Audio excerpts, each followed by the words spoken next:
Kraft presents The Great Gildersleeve.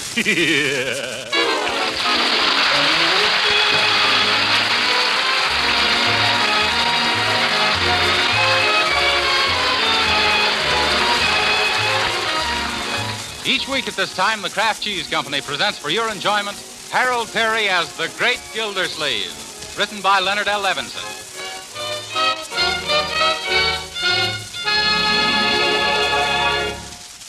We'll hear from the Great Gildersleeve in just a moment. But right now, here's an important message for you. Probably all of you are aware of the efforts of our government to make us a healthier, more vigorous nation by improving our diets. Yes, food, proper nutrition, is as important these days as airplanes. And that's why you should know about Parquet margarine, made by Kraft. It's not only a delicious spread for bread, it's also rich in nourishing food elements your whole family needs. Of course, most people like Parquet margarine because it tastes so good spread on bread, hot rolls, or toast. But health-conscious housewives also use Parquet because it's a protective food of exceptionally high nutritional value. Yes, Parquet margarine is one of the best energy foods you can serve. And to make its natural, wholesome goodness even better for you, Kraft adds 9,000 units of vitamin A to every pound of Parquet, making it a reliable year-round source of this important vitamin.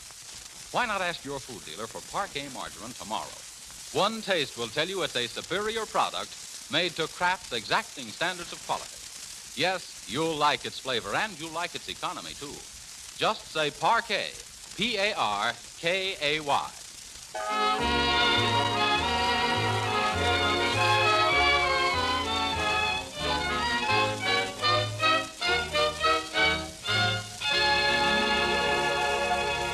Last week, Throckmorton P. Gildersleeve, Fibber McGee's next-door neighbor, left Wistful Vista to become the legal guardian of his niece and nephew, Marjorie and Leroy Forrester, in the city of Summerfield. Relaxing after a hard week's work as father, mother, and big brother to the pair, we find the Great Gildersleeve explaining the finer points of baseball to Leroy.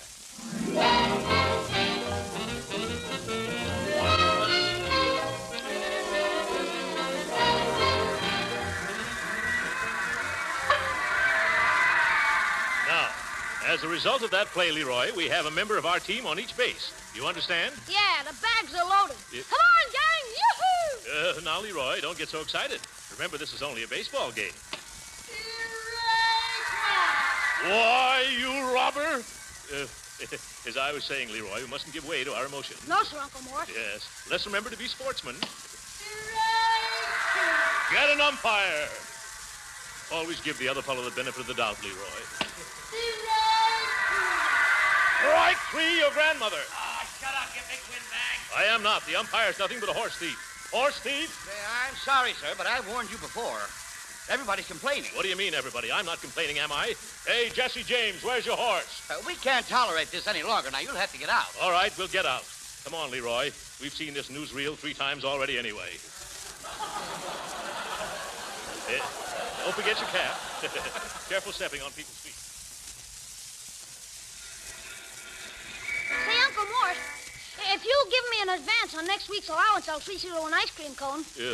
No thanks, Leroy. It's time we go home and fix up for that tea party your sister's giving at 5 o'clock. Oh, gee, do we have to gotta be at that sissy party? Well, I'm afraid so, Leroy. Marjorie seems to think a lot of young Ted Wills. Yeah, they're stuck on each other, all right. But why drag us into it? Well, now that I'm guardian for you two, she wants me to meet Ted's parents under the proper social circumstances. Couldn't you just bump into him someplace, like in the butcher shop?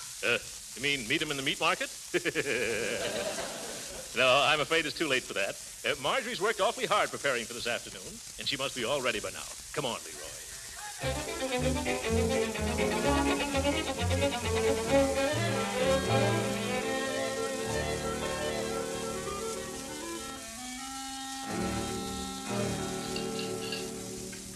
Now, that's all taken care of. Oh, Birdie. Yes, Miss Marge. Will you please put the cake in the back of the pantry while I fold? Yes, Ma, you sure work hard, and it sure is pretty. That's my big surprise, and I don't want anything to happen to it.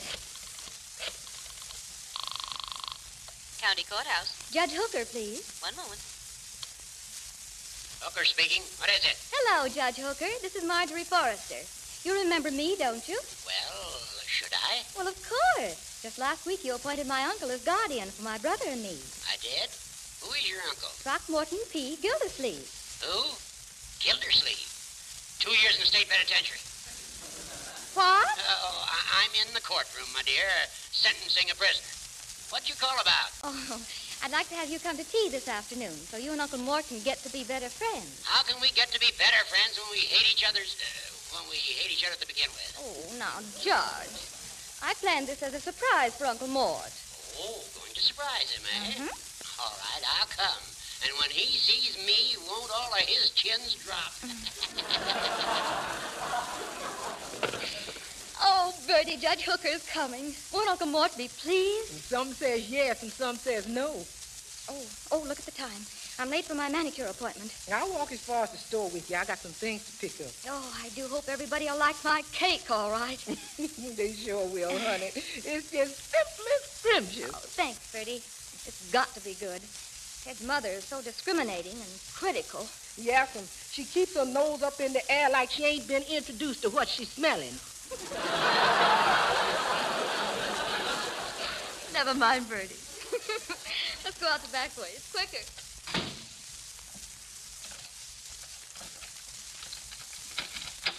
Oh, Marjorie, we're back. Hello, anybody home? Leroy, I don't believe anybody's home. Doggone it, I thought we could get something to eat. It's been a long time since lunch. Yes, at least 2 hours.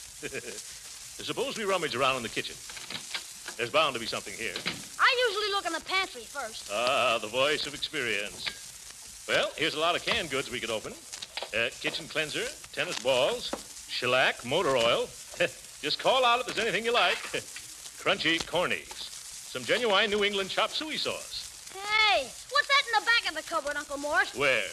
Oh, boy, a cake. Say, it's lucky you saw this. It's a honey. Looks good enough to eat. Well, then what are we waiting for? Here's a knife. One moment, Leroy. This cake hasn't been started yet. I don't think we should cut into it. Oh, it won't hurt to take one piece, Uncle Mort. Well, maybe not. But remember, just a piece apiece. Okay, here's the knife. Yeah. Thanks. Here you are. Is that so? Well, excuse me while I try my piece. Uncle Mort. Yes, sir. Mighty fine cake.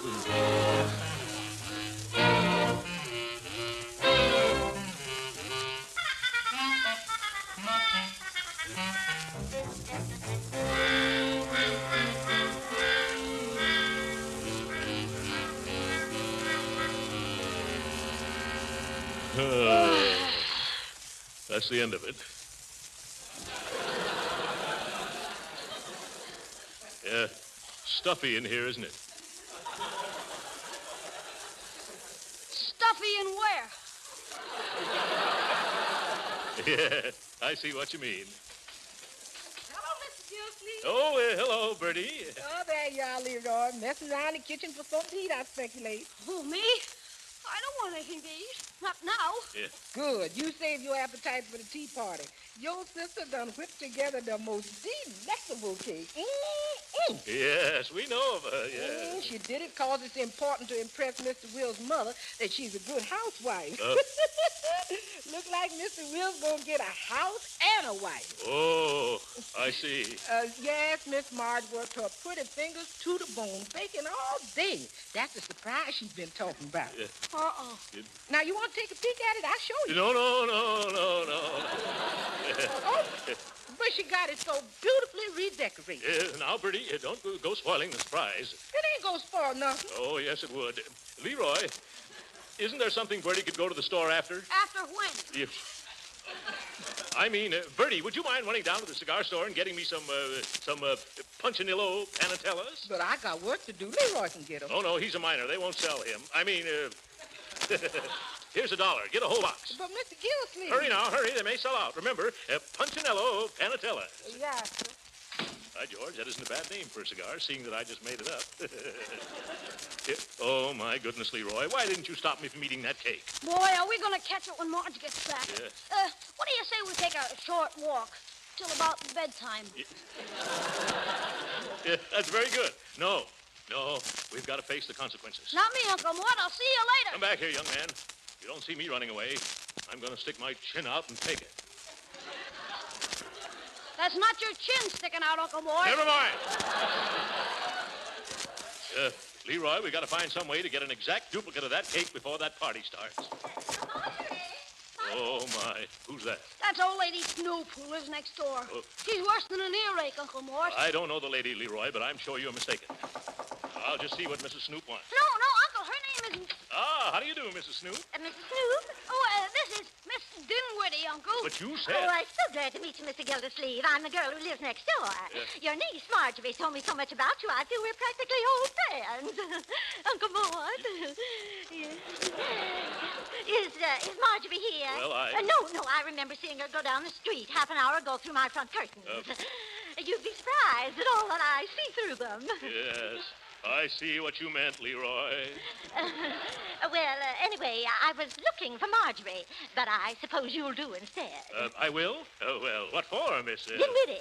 Henrietta Dinwiddie. With an N, not an M. And the accent's on the widdy, not on the din. What do you want me for, Miss Dinwiddle? Oh, you'd be surprised, Mr... I just dropped in to get a cup of sugar. Why, of course. Leroy, where's the sugar? Where's the cup? Oh, dear, imagine me.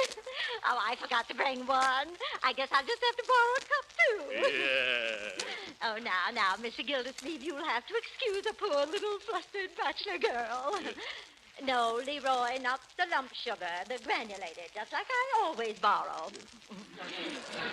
Oh, Mr. Gildersleeve, as I was saying, it isn't often that I get to meet such a handsome man with dark curly hair and merry brown eyes. Here's your sugar. Oh, yes. Thank you, Leroy. Well, it was so nice being introduced to you, Mr. Gildersleeve. Don't you worry about the sugar.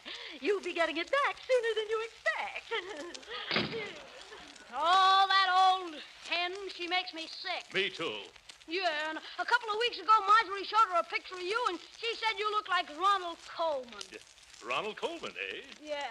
Can you imagine that silly dame? Leroy, this is a free country. A lady's entitled to her opinion. Better put the sugar back. Oh, wait a minute. They use sugar in baking cakes, don't they? Sure. Leroy, I know how we can save Marjorie's party. How? Bake her another cake. Can you bake a cake, Uncle Mort? I don't know. I never tried. But it ought to be simple. After all, millions of women bake cakes every day. We ought to be able to do anything they can do. Yeah, what do you mean, we? I'm not going to get mixed up in no sissy proposition like that. But Leroy, there's nothing sissy about baking. Look at the cowboys who bake their own sourdough bread. And the Indians grinding their own corn into corn fritters. And the cooks in the Navy making sea biscuits. Well, I guess you're right. Yes, well, let's get started. Should we use a cookbook or make it up as we go along? Well, it should be a cookbook in one of these drawers. Yeah. Here's one right here. Cooking in 6 easy lessons, or the bride's best friend. Well, let me see now. Here's one. A mocha coca tapioca cake. Sounds too complicated. Tomato soup cake with gumdrop icing. Gee, Uncle Mort, don't they make cake out of cake anymore? I guess not. Look at this picture, Leroy. Doesn't it look like the cake we ate? Yeah.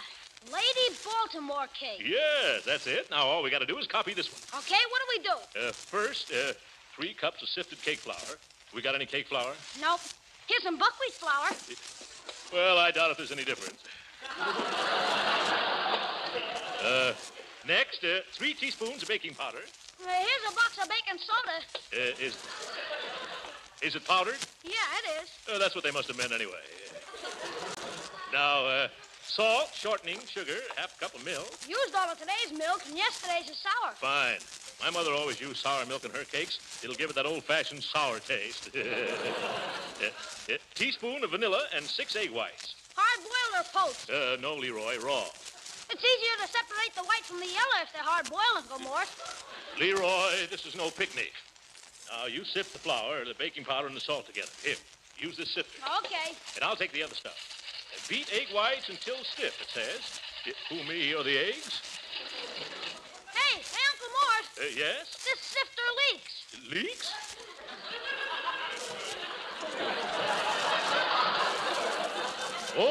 Oh, yes, and look at the flour on the floor. Get some more, Leroy. Wait, I know how we can speed things up. We'll just dump all the ingredients in the electric mixer. Oh, that's a swell idea. Yes, it takes a man to figure out all the shortcuts in life. Let's just pour everything into the bowl. There. Shall I turn on the mixer now, Uncle Mort? Yeah. Excuse me. Oh, my goodness, Bertie. She mustn't see this mess. I'll get rid of her. You stay here. Well, Bertie, did you get me those Punchinello Panatellas? Not exactly, Mr. Gillsleeve. I've been to 7 stores looking for them cigars, and 3 of them was fresh out, whilst the other 4 have them in the morning. They will, eh? Yes, sir. Now I better be getting back in the kitchen. Yes. Oh, no. I mean, I've got to have those cigars, Bertie. Well, maybe after I finish my work in the kitchen. It'd be worth $1 to me to get those cigars now. Huh? It would? Yeah. Well, maybe in that case I could... what's that? I suppose it's a truck coming up the hill. There ain't no hill around here. Sounds like my electric mixing machine in distress. I better go see. Go ahead if you want to lose that $3. What, $3? For bringing back those cigars. Does I get it in advance? Yeah, yes. Here you are, Bertie. Thank you, sir. I'll just go on out the back way. It's quicker. No. Use the front door. It's bad luck to use the back door when you're buying cigars. Take your time, Bertie. Goodbye. Wow, that was a close shave. Hey, Uncle Mort! Oh, sounds like the boy's in trouble. Coming, Leroy.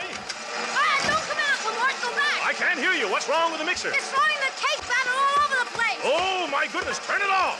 I can't. I got batter in my eyes. Well, I will then. I'm not going to be intimidated by any... Oh! Get you in the kisser, Unc? Right in the pan. Where's that switch, Leroy? Watch your fingers, Uncle Mort. I think I've got it now. Yes. Oh. Yes. Oh, what a mess. Here's a towel, Leroy. Wipe the cake out of your eyes. Oh, Mr. Gildersleeve. Oh, jumping jelly beans. There's that woman from next door again. Oh, don't let her in here, Uncle Mort. She'll blab everything to Marge. Don't worry. I'll get rid of that gargoyle. Coming, Miss Dunwoody. Ah, there you are. Oh, Mr. Gildersleeve, I bet you think I'm an awful pest. Oh, no, not at all. But I wonder if I could trouble you for an egg. An egg? Yes, an egg. Chicken's hometown. I know just where Marjorie keeps them, so if you don't mind... Don't trouble yourself. Leroy, hand me out an egg, please. How do you want it, hard-boiled or poached? In the shell. Bright boy. Lovely weather we're having, isn't it? Yes. It's perfect weather for a ride in the country. I just love to pack a picnic basket and go out... Here's your egg. Thanks, Leroy. Yes, thanks, Leroy. Thanks very much. Goodbye, Miss Dunworthy. Goodbye. Did you brush her off, Hunk? No, she's walking down the steps. Let's hurry with the cake. All we have to do is pour the batter into the pans. Fine, but before I mess myself up anymore, I'm going to put on Bertie's bungalow apron. Help me into it, Leroy. Oh, but gee, Uncle Mort. Hold it up higher, Leroy. Fine. Now run around the back and tie the strings. Oop, not so tight, my boy. That's it. You sure look funny, Uncle Mort. Uh-oh, front doorbell. What kind of a house is this? Leroy, see if you can get that cake into the oven. I'm going to answer the door. Oh, but Uncle, that apron. It's all right. It's dark in the hallway. That's right. Waste the electricity. Good afternoon, madam. Do you sag and slump over heavy scrubbing? Have you got the dishwashing droop? Droop? Are you proud of the shape you're in? Oh, see here. You nearsighted little nincompoop. Bad cold you have there, madam. Now, I've got a girdle here that's the answer to all your prayers. It's a Gildersleeve glamour girdle. It'll keep you in, but you'll never wear it out. Yes, sir. Now, as a special inducement, I persuaded old man Gildersleeve to cut the price of this girdle to $3.99. You persuaded old man Gildersleeve, eh? Yeah, sure. You'd be surprised how palsy-walsy I am with the old fuddy-duddy. Why, of all the... I know, but you should do something about that coal lady. Now, madam, if you'd care to try on one... No, I happen to own... You already own a Gildersleeve girdle? Yes. Very good. But have you got a spare? Mister, you'd be surprised how many Gildersleeve girdles I have to spare. Good day. Of all the interruptions. How's the cake doing, Leroy? Oh, swell, Uncle Mort. It looks better every time I open the oven door. Splendid. Now, who's that? A man can't even bake a cake around here. All right, I'm coming. Now, see here, you... See what, Mr. Gildersleeve? Oh, hello, Judge Hooker. Come in. This is quite a surprise. That's what it was meant to be. What are you doing in the apron? Playing house? Yeah, that's very funny. No, I'm not playing house. Hey, Uncle Mort, I just took the cake out of the oven. Oh, shh.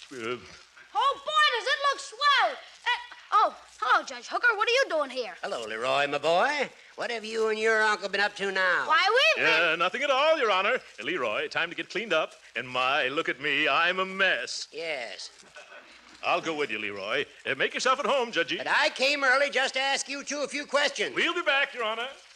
Something funny going on around here. Smells like a cake I'm smelling. I better see what they've been doing in the kitchen. A layered cake. Looks like it would taste good, too.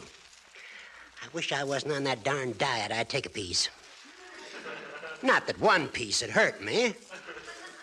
George, I believe I will.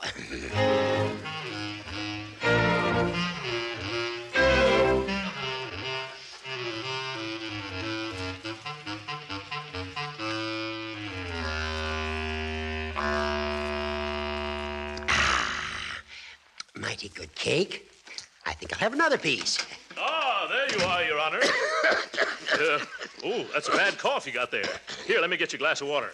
Oh, you've been eating our nice new cake. And after I worked my fingers to the bone. Oh, my goodness, I'm getting sick. By George, you are white around the gills. That cake, I ate some. No good, eh? Now, my pills, I left them home. You better take me there now. Oh, why did I ever take up baking? Leroy! I better throw this cake out of the window. There. Farewell, Lady Baltimore. Oh. You want me, Uncle Mort? Yes, call me a cab, quickly. Gee, what's wrong with the judge? I've got to take him home. He's suffering from a bad attack of Lady Baltimore.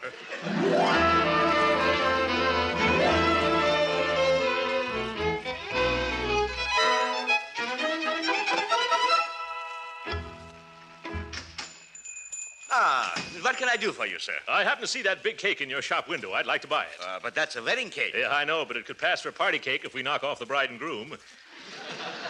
How much do you want for it? Well, I'm sorry. I couldn't sell it to you. Oh, baked it for a wedding, eh? But they'll just have to get married tomorrow. Oh, but really, mister, I couldn't let you... You couldn't, huh? Here's a $10 bill. Now do I get that cake? Well, if you insist. Never mind wrapping it. I've got a taxi outside. Just hand it here. Thanks. Now open the door, will you? Yeah. Goodbye. Oh, Mama. Yes? I just made a big sale. A man bought that wedding cake we've had in the window for the last 2 years.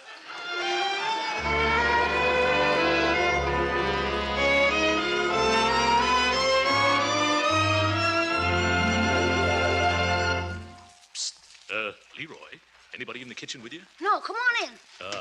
Did you find a cake? Did I? Take a look. Oh, boy, that's a dilly. Not bad, eh? Who says you can't eat your cake and have it, too? Mr. Gildersleeve. Oh, that's Miss Dinwoody again. Leroy, put this cake in the pantry while I answer the door. I'll strangle that old seagull. Oh, Mr. Gildersleeve, you must think I'm terrible running in and out all the livelong day. Yes. And borrowing things all the time. Well, it's because the road to a man's heart is through his stomach. And if that's the case, why, your road, it's so wide. What do you want this time? Oh, it's nothing, really. But I just brought you something I baked for you with my own little hands. A cake. Well, thank you just the same, Miss Dinwooded. But I have a cake. A great, big, beautiful $10 cake. And furthermore, I'm fed up on cake. Goodbye. That takes care of that. Oh, Uncle Mort, I've been looking all over for you. Come in the living room and meet everyone. I'm about to serve the cake I baked this afternoon. Cake. Oh, yes. Marjorie, there's something deep down inside of me that's weighing heavily on my conscience. What is it? It's your cake. I ate it. But, Uncle Mort, how could you? Leroy, help me. Oh, Uncle Throckmorton, what'll I do now? Don't worry, honey. I went out and got the biggest and best-looking cake money could buy. Oh, but I couldn't deceive them. It's all right. What they don't know won't hurt them. Now, let's go in and meet the folks, huh? Oh, there you is, Mr. Gildersleeve. Yeah, I got them for you. Got what for me, Bertie? Them Punchinella Panatellas. The man, he didn't have none in stock, but he rolled them while I waited, and they cost $8 a box. Oh, my. More expense. Well, never mind that now. Bertie, get that big cake out of the pantry and you serve it. And remember, no matter how different it looks, that's the one Miss Marjorie baked. Huh? Yeah, come on, Marjorie. Here comes Mrs. Wills. Wills? Oh, Mrs. Wills, I want you to meet my uncle, Mr. Gildersleeve. Charmed, Mrs. Wills. Excuse me for being tardy, but I had to take home a friend who was suffering from a sick headache. No, I see. Yeah. Speaking of cakes, Marjorie, Ted has told me about the angel food cake you've baked. Angel food? But I thought it was more of a Lady Baltimore cake like they serve at weddings. Oh, really, Mr. Gildersleeve? They don't serve Baltimore cakes at weddings. Not even in Maryland? Well, no matter what kind of a cake Marjorie bakes, it's always delicious. Oh, now, Uncle Mort. Just wait, Mrs. Wills, till you sink your teeth into this one. Ah, Bertie's bringing it in now. Oh, my. It looks quite professional, doesn't it? Well, I don't believe a pastry chef could do any better. Go ahead, Marjorie. You cut it. Oh, you cut the first slice, Uncle Mort. Huh? After all, if it weren't for you, we wouldn't be eating this cake. I see what you mean. Give me the knife, Bertie.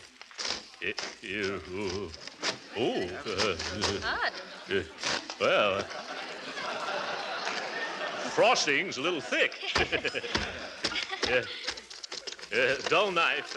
Bertie, haven't we got a sharper knife? No, Mr. Gildersleeve, but we's got an axe.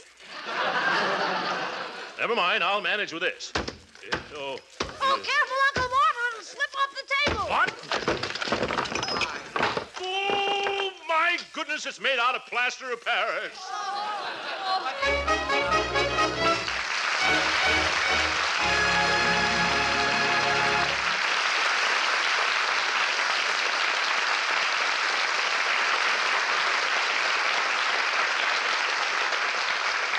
The great Gildersleeve will be with us again in just a minute.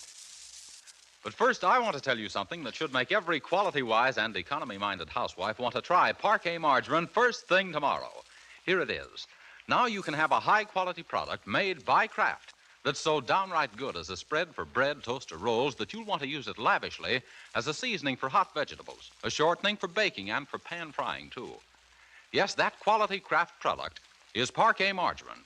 It tastes so good that you'll want to use lots of it at the table and for cooking. And it costs so little, you can use all you want without being extravagant at all. Yes, use all you want for baking. Remember, Parquet is a real flavor shortening that makes better-tasting cakes and cookies. Here's what one user says about Parquet margarine. I'll read you a few lines from a letter from Mrs. Emma Hartman of Cavetown, Maryland. Now, we didn't ask Mrs. Hartman for this letter. She was so enthusiastic about Parquet, she just had to tell us about it. Quote, I would like to tell you how well I like Parquet. I use it for everything I want to be especially nice because of fine flavor, unquote. You see, the secret of Parquet's popularity is its delicious flavor. And housewives with an eye to food value like it because it's such a nourishing energy food that contains plenty of vitamin A. Yes, every pound of Parquet margarine contains 9,000 units of vitamin A. So you know it's not only good tasting, but good for you, too.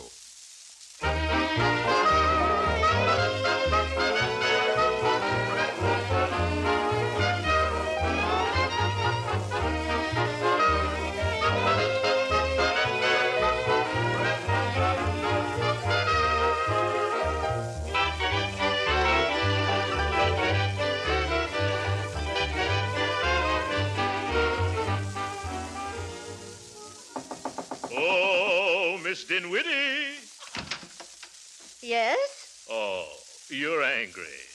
You took me seriously when I was just kidding. Well, really, Mr. Gildersleeve. That cake you baked for me. Some people just dropped in at our place, and that cake would just about save the day for me, Angel. A cake. Oh, it would? Yeah. Oh, well, then, take it, by all means. Oh, Miss Dinwiddie, you're an angel. I'm so happy I could kiss you. Oh, Mr. Gildersleeve. Oh, that is, I didn't quite mean. It was so nice of you. Say, where are you going? In to bake you another cake. Oh, my. Oh. Good night.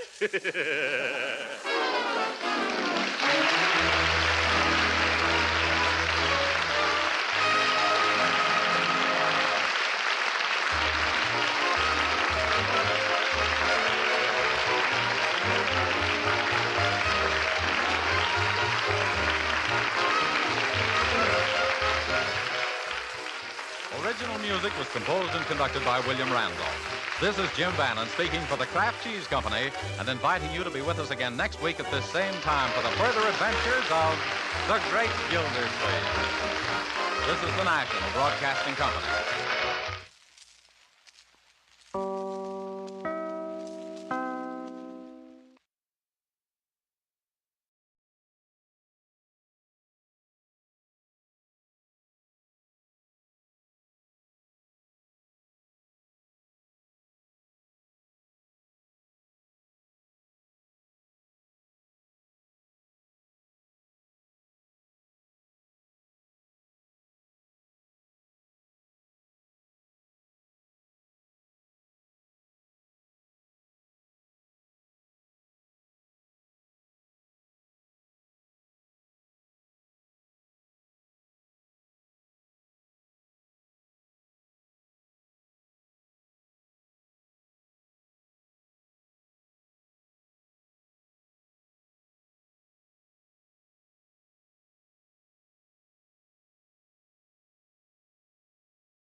Yowza, let's do this indeed. Good morning, weirdos. How are we today?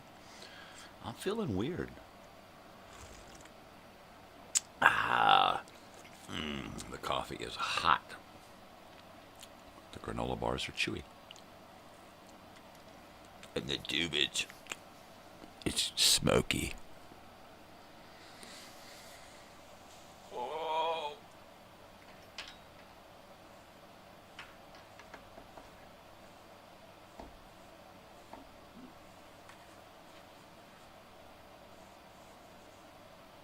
Hello. Oh, that's what it was. What the hell was that? What the hell was that sound? I thought it was in here. It was down there. Well, I hope you enjoyed the show last night. I sure did. It was fun. Keeping track of my shows is helping me to create better shows. It really is. I got a late start last night.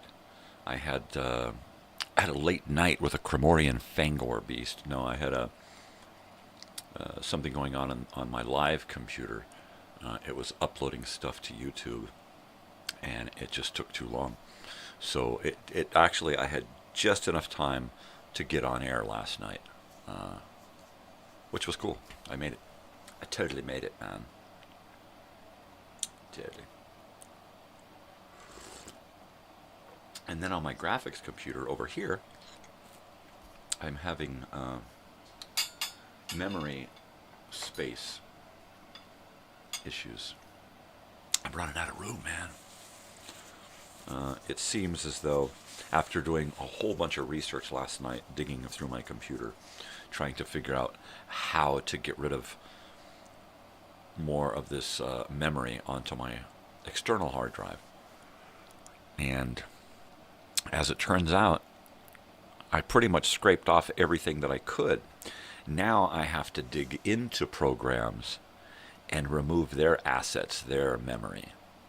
Clipchamp video editor right now is harboring over 40 gigabytes of crap. And I don't know how to get rid of it. I've got it. I delete it there, but it hangs on to it so that I can retrieve it later. And I don't want to retrieve it. I just want it to be gone. I've edited those videos. They're done. I'm done with them. I don't need to bring them back anymore. I need to move forward. And it ain't allowing me to do that. So last night I kept just dicking around, and I finally got to the conclusion that, yeah, now I've got half the memory that I had last night when I went to sleep. And I don't know what the deal is.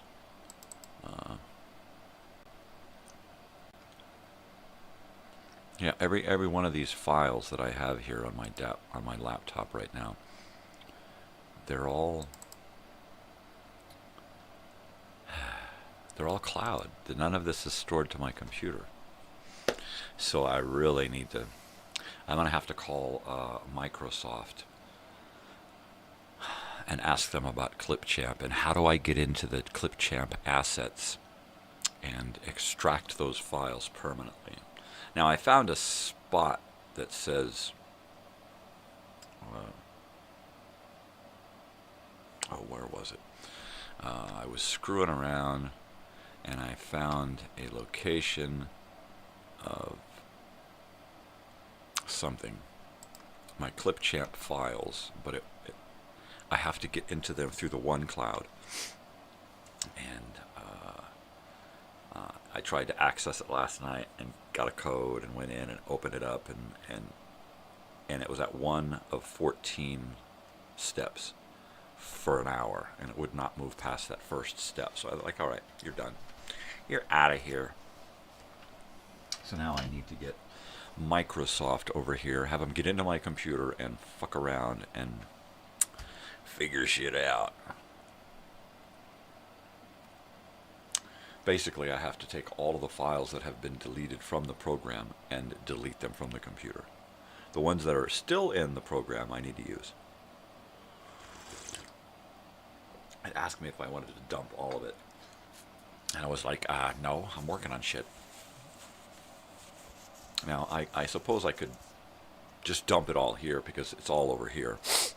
As long as I cloud up all of my saved documents over here, then they shouldn't be erased. Oh, man. But I need to free up the memory over here, or I can't use this for editing. Right now I have no memory to edit. And the files that I want to edit usually come out to anywhere from a couple of gigabytes to 20 gigabytes for a video. So I really need, the Grateful Dead videos are like 20 gigabytes when they're done editing. That's a lot of video. That's a lot of memory. Especially on my old computer that's only got gigabytes. This one's got twice the memory, but this one's got crap memory. Like mine. What? Alright, let me finish this cereal bar.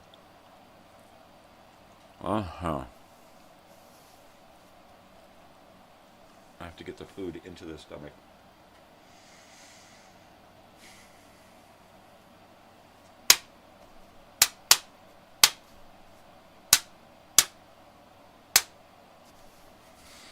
Totally.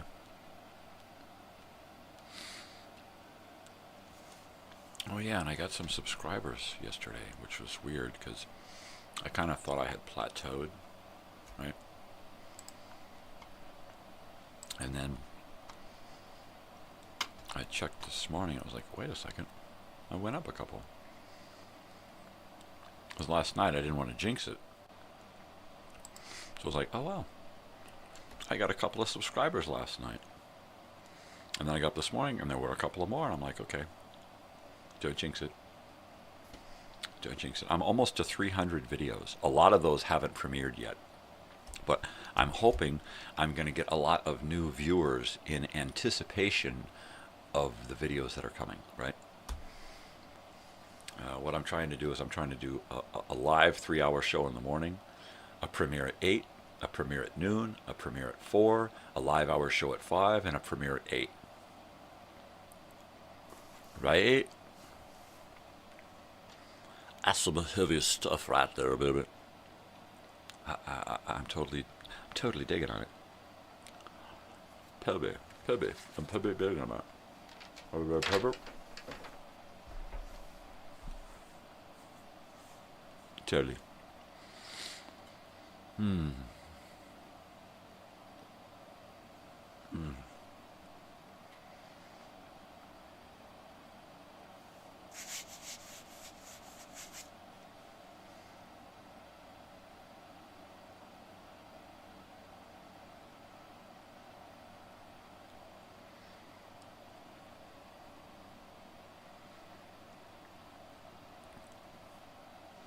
I don't remember what shirt I wore yesterday.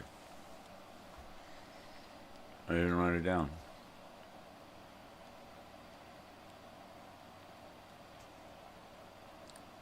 I know last night I wore my other Lucas Nelson shirt.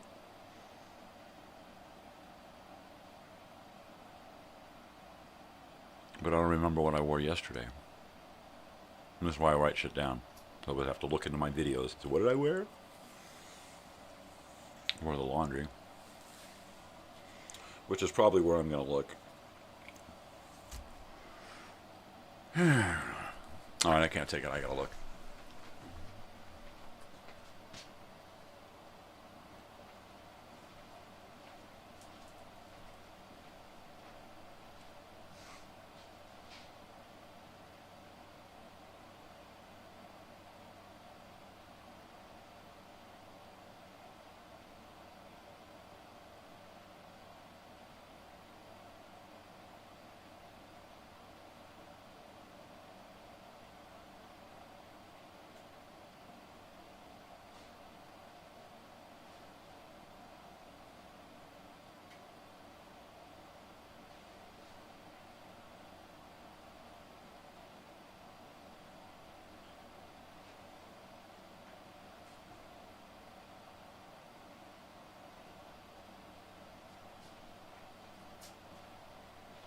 Wow.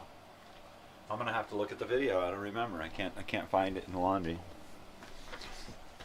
But it's unfortunate,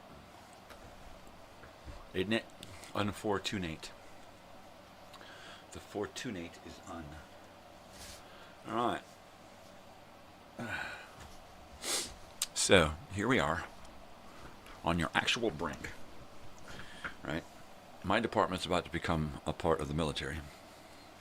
We got a president with his finger poised on the button, and you want me to go in and tell that very same president that we want to hitch a ride with those some Russians? Huh? Nah, I don't think so, man. I don't fucking think so, man.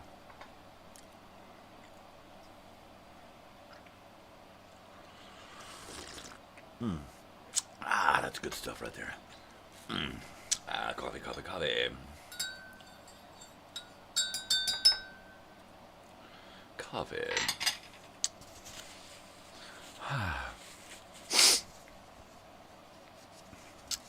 So, yeah, I don't know how long this nighttime nonsense and nostalgia season is going to last. We're on episode 39. We're just about hitting 40 episodes of this morning show. The previous 2 seasons were 32 and 36 episodes, I believe. And I kind of intended to just take this season of the morning show up into my procedure, so then I can just have the time off, right? Talking to the dentist, I don't know when that's going to be. So,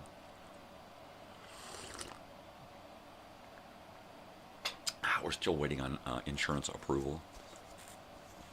And I'm going to go in next week and take some more x-rays.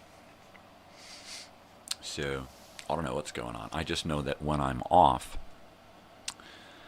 in the mornings, I'll be uploading some kind of content at 5 a.m. 4 or 5. I'm not sure what I'm going to be uploading in the mornings.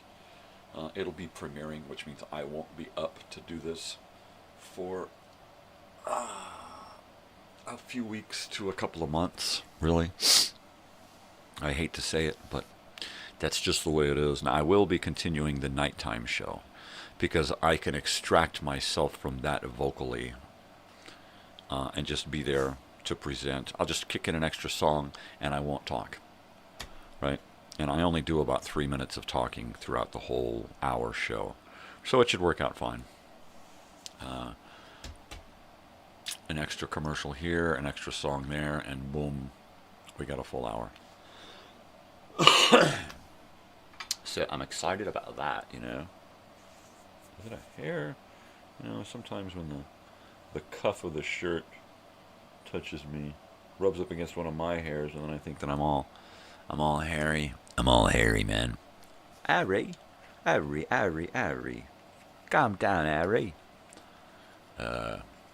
So I am live. This is a live show, which means anything can happen. I'd really like to have an open shot of the sky behind me, because we have such an awesome sky out here in Joshua Tree. It'd be nice to be able to do some shows with that kind of going on, right? I think it's probably going to be the fall before I do any outside, heavy-duty outside stuff, you know, recording and whatnot.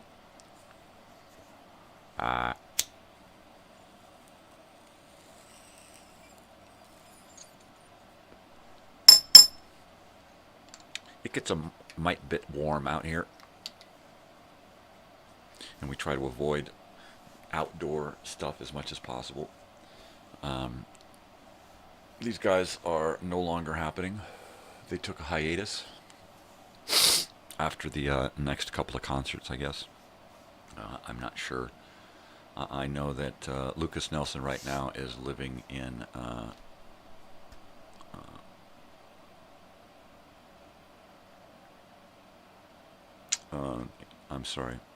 Memphis. He's where the Grand Ole Opry is. He's living near the Grand Ole Opry. He's going to be there for a while, doing his musical exploration. I'll be right back. I got dogs.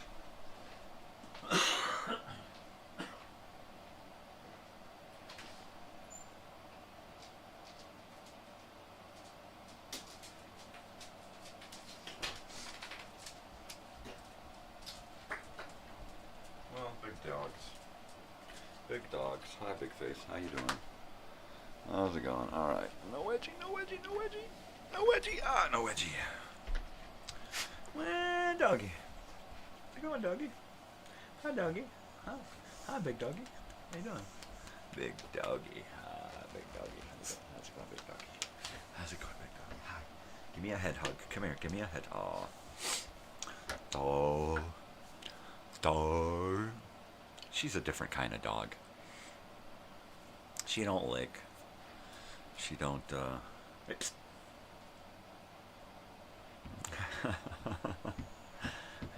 She's just cute. Psst. Psst. You guys don't make dog noises. No dog noises. Yeah, it's kind of a bummer. Last couple of nights, lay in bed thinking about something, thinking about somebody that you don't want to think about. You know, does that ever happen to you guys when there's somebody that's been in your life that has completely devastated you emotionally, and then they just extract themselves, and then you're kind of left holding the bag. You know, you're left holding all the baggage, the emotional baggage of that person's visit into my life. And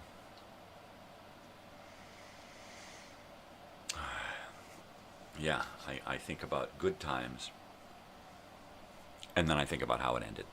And it's like it totally destroyed the memory of all of those good times. And I try not to let that happen. I try not to let one thing affect the other. I try not to let the past affect the present, let the present affect the past. I try not to dwell on things. But boy, this person really fucked me over. And it still hurts. It's been over 6 months, and it still fucking hurts.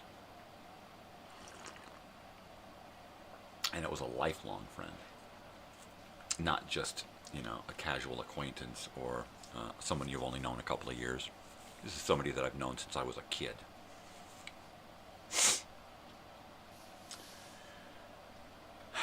And it still fucks with me, you know. I'm still tortured with the thought of what happens if I see that person again. How do I react? Do I just be cool? Do I eat his face? I mean, I don't know. I don't know what to do. It's like my computer's here. I don't know what to do. I don't know what the fuck to do, man. I don't know what to do. So, I won't worry about it. I just won't worry about it, man. You know? I mean, I imagine that eventually, maybe even by 2025, at the reunion, I may actually see this person again.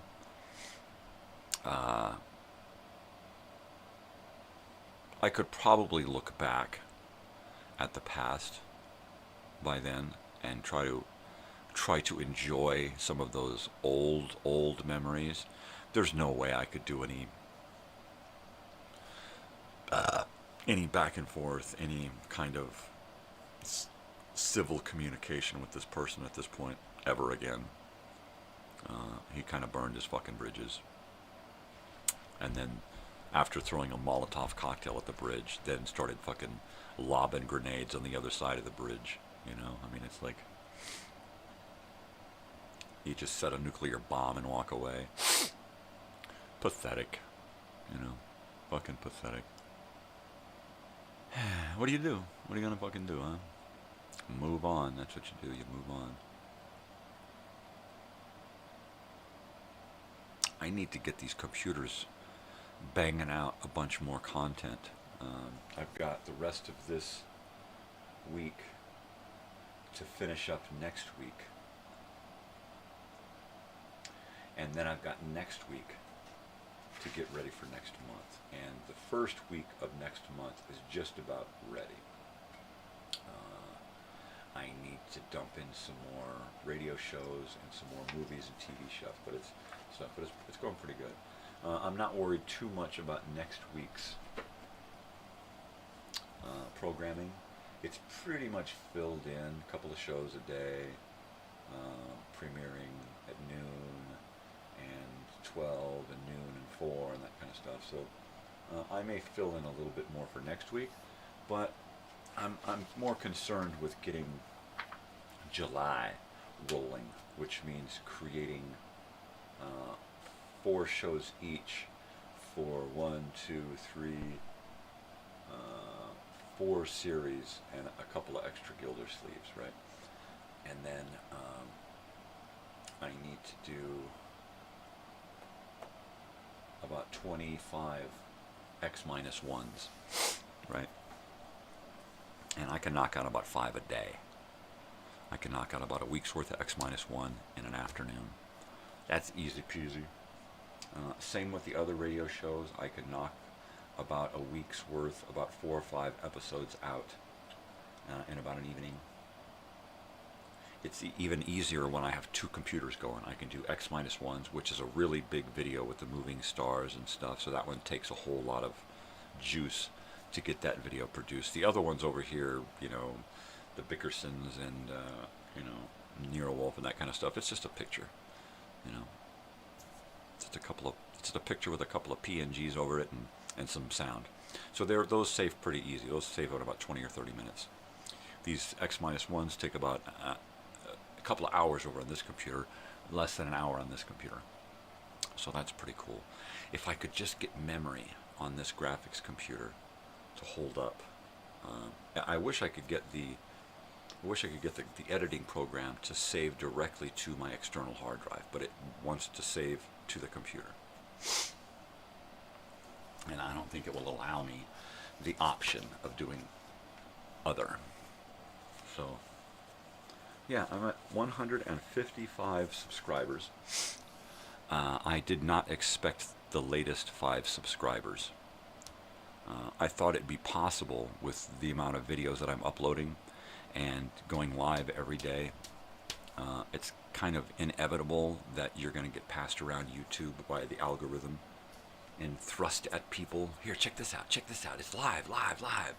So the YouTube algorithms, I believe, who stock all of the videos into people's profiles, right? You open up your YouTube and there's all these videos thrown at you. We think you'll like this stuff. This is like stuff you watched before. So if you watch live stuff, then they're going to throw my live feed at you because I'm live on a regular basis and I'm live on a regular time frame, right? Every day at 5, I'm there for 3 hours. I'm there for an hour in the evenings. So I get people showing up who are like, hey, what's going on here? I see there's a live show going on. What kind of live thing is this? Oh my God, you're a freak. I'm out of here. Some people will come in, they'll go, I'll have to come back and check this out, and they'll just hit subscribe, you know, so that I'm there. I used to hit subscribe all the time. I'd watch something, hit like, hit subscribe, hit like, hit subscribe. Then I had too much shit to go through, so I dumped everything on my subscribers. I had no subscriptions. I didn't have anything coming into my profile that wasn't new, right? So I was like, okay. And then I decided, okay, well, the only thing I'm going to subscribe to are YouTube channels that I really, really enjoy, right? And are kind of like role models for me. And then I got to the point to where I'm not doing any more subscriptions except the people who subscribe to me. So when I see somebody has subscribed to me, I will go to their channel and I will subscribe to them. Boom. 1, 2, 3. It's easy as that. Easy as pie. It doesn't matter who they are, what their channel's about, if they have videos or not, what the videos are about. It doesn't matter. If they subscribe to me, I'm going to return that in kind and subscribe to them. And if they show up and interact with me, then I'm going to go to their channel and I'm going to interact with them. I'm going to like their videos. I'm going to watch their stuff, share their channel if I so desire. You know, I'm trying to create some kind of sense of community. Right? Because that's what it's all about. You know, it's social media. So let's be social. Let's socialize. Well, you know, socializing is not watching a bunch of videos and going, huh? Right? That's not socializing. That's moronic behavior. All right? That's I can't do anything more than go swipe, swipe, swipe. Right? So I'm trying to make this a little bit more than that. You know, my videos are entertaining as well as educational and informative and historic. You know, hi Bessie, is there something that you require from me? Huh? You want to go outside? You want to go outside? You want in this chair? Get in the chair. Get in the chair, Bessie. You want to get in the chair? Hurry. He's out of the chair. Get in the chair. No? Okay. You want to go outside? You don't know what you want. Okay, let's go outside. Come on. You want to go? You want to go?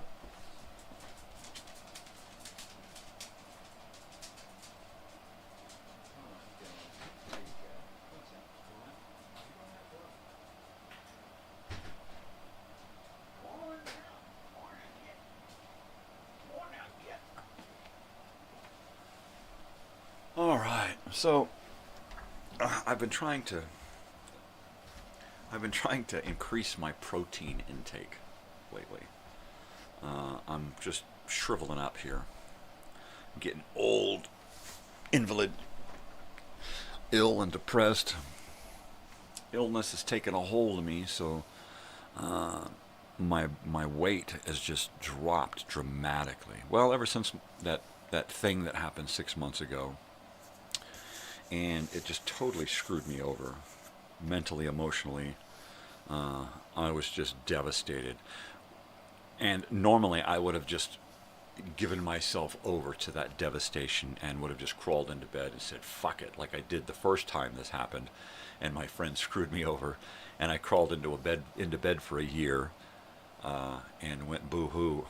And then, of course, went right back and did the exact same thing and tried to help that person again, only to get fucked over after an entire year of helping that person, right? And then that person was gone, and I was left holding the bag. And I just decided, you know what? Fuck this.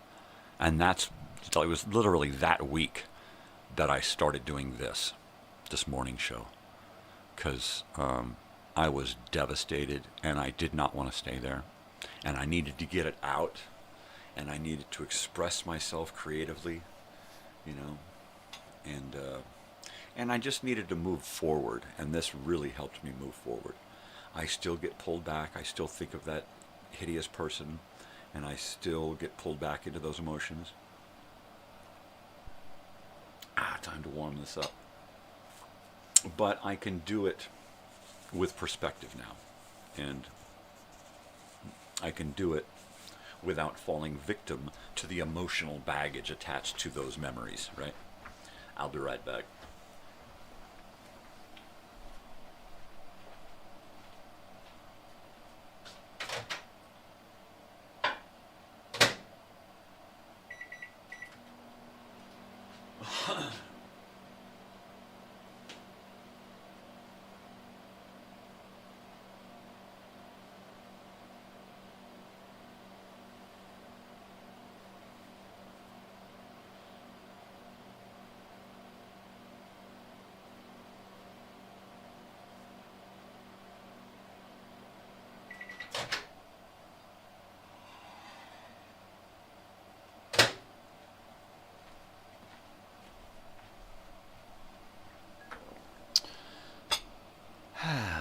And then, of course, once I started this, I felt like this not the channel, because this channel's been here for over almost 10 years, but once I started this morning show and the live stuff, I felt like I had to I had to have other people involved in order to make this fulfilling, right? In order to make it worth doing. Like, I got to get other people involved, man. I got.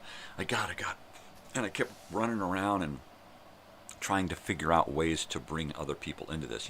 I'll do open mic, and then that'll get people to, and then I'll invite people over to do an interview thing, and I'll do live, and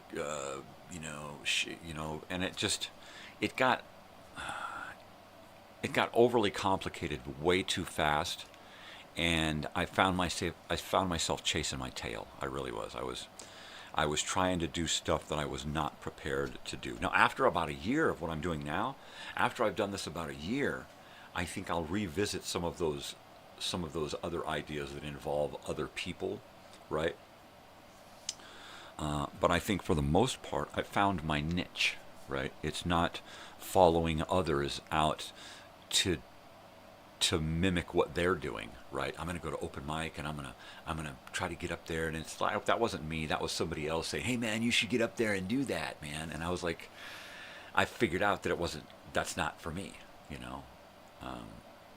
while others might think I have the talent and the inclination to get up there and do that stuff, it's not something I'm comfortable with. I'm more comfortable sitting here playing my guitar, entertaining myself, entertaining people on the live thing here. And the same thing with like going out to the open mic to record it live, it became too big of a thing, right? Now later I might revisit that anew from a different angle, at a different venue, preferably with the same people, just at a different location, right? Something that's a little more sound friendly. Something that is friendlier in the venue, in the people, something that is more, something that's closer, and something that happens earlier, right? If I could do something like on a Saturday or a Sunday that happens relatively early, and it's in a nice location with some good, strong cell signal, and there's not giant rigs passing by every couple of minutes destroying, the best part of the song, then I could probably get into that. I could also get into helping others set up their YouTube stuff, right? And that sounds like fun too. Helping others create content and elements and props and things. Like my drum set is out on tour. My drum set has more fun than I do out at these open mic nights. It gets set up every week, and it's there in case somebody wants to get up there and play the drums, which is totally cool because I enjoy that drum kit when I need it, but when I don't need it, it just sits there, And so it feels good to know that it's out there being used and with somebody who I know is going to take care of it. Yeah, it's pretty cool. It's an awesome feeling to know that you're, in some small way, helping out, and same thing. I may, if he doesn't have an extra guitar, I may send an extra guitar out to go to open mic, so that, because every once in a while a guitar flubs, and the sound goes wonky, and you can't fix it right there, so you just got to grab another guitar. So that's when I, like when I was going to an open mic, take my drums, set them out, and then throw an extra guitar out there. I heard that dog bark, just in case. And it got some use. It got used every night I threw it out.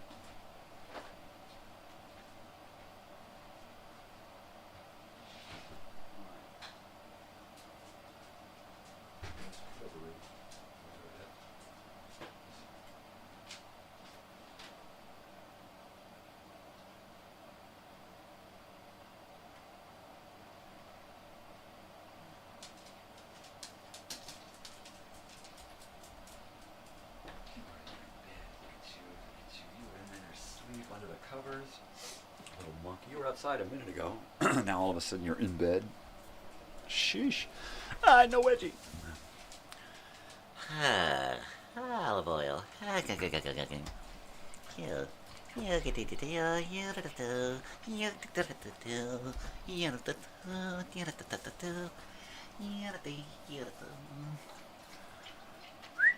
up, Sam? You and I, you want to go back to bed? Oh, this dog is impossible. I want to see what's going on. Okay, put me to bed. What's going on? Put me to bed. Now you want to go now.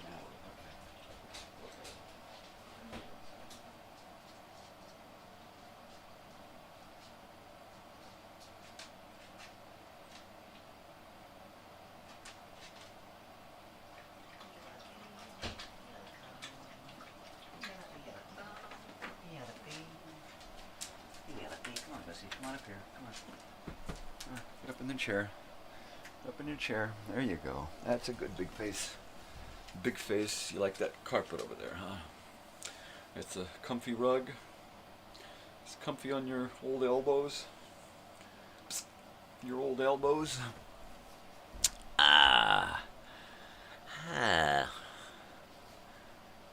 Yeah, if I could just learn how to navigate this computer a little bit better, I think it would really serve this channel. I don't know how the older people do this kind of stuff. It's a young science, this stuff here, this internet, this YouTube, this social media. It's a neat experiment. It's a neat social experiment. As is the United States is a very interesting experiment. If you look at the history of the world and humanity and governments and countries and stuff, and this nation has only been here for, well, gosh darn it. It's been here for less than 300 years, right? I mean, we've got the 250th coming up, right? In a couple of years. 26, right? That'll be 250 years. I remember because 1976 was the bicentennial, right? So this one will be the bicentennial plus 50. So I don't know what the hell they call that. What's the Latin term for that? But are we going to celebrate? Or is this country so in the shit can that it can't see the past through its own cancel culture, right? No, we're not going to celebrate the independence this time. We're not going to do it because it pisses a lot of people off, you know. Yeah, there's a lot of people that are pissed off about how this country came about, right? I mean, you know, genocide, slavery, murder, kidnapping, rape, murder, slavery, kidnapping. It's just, it's horrid. You know, this is like the worst social experiment ever. Well, you know, aside from like Nazism. But come on.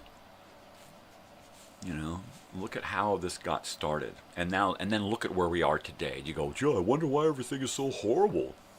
Look how this country started. Our founding fathers were murderers, rapists, kidnappers, slave owners, right?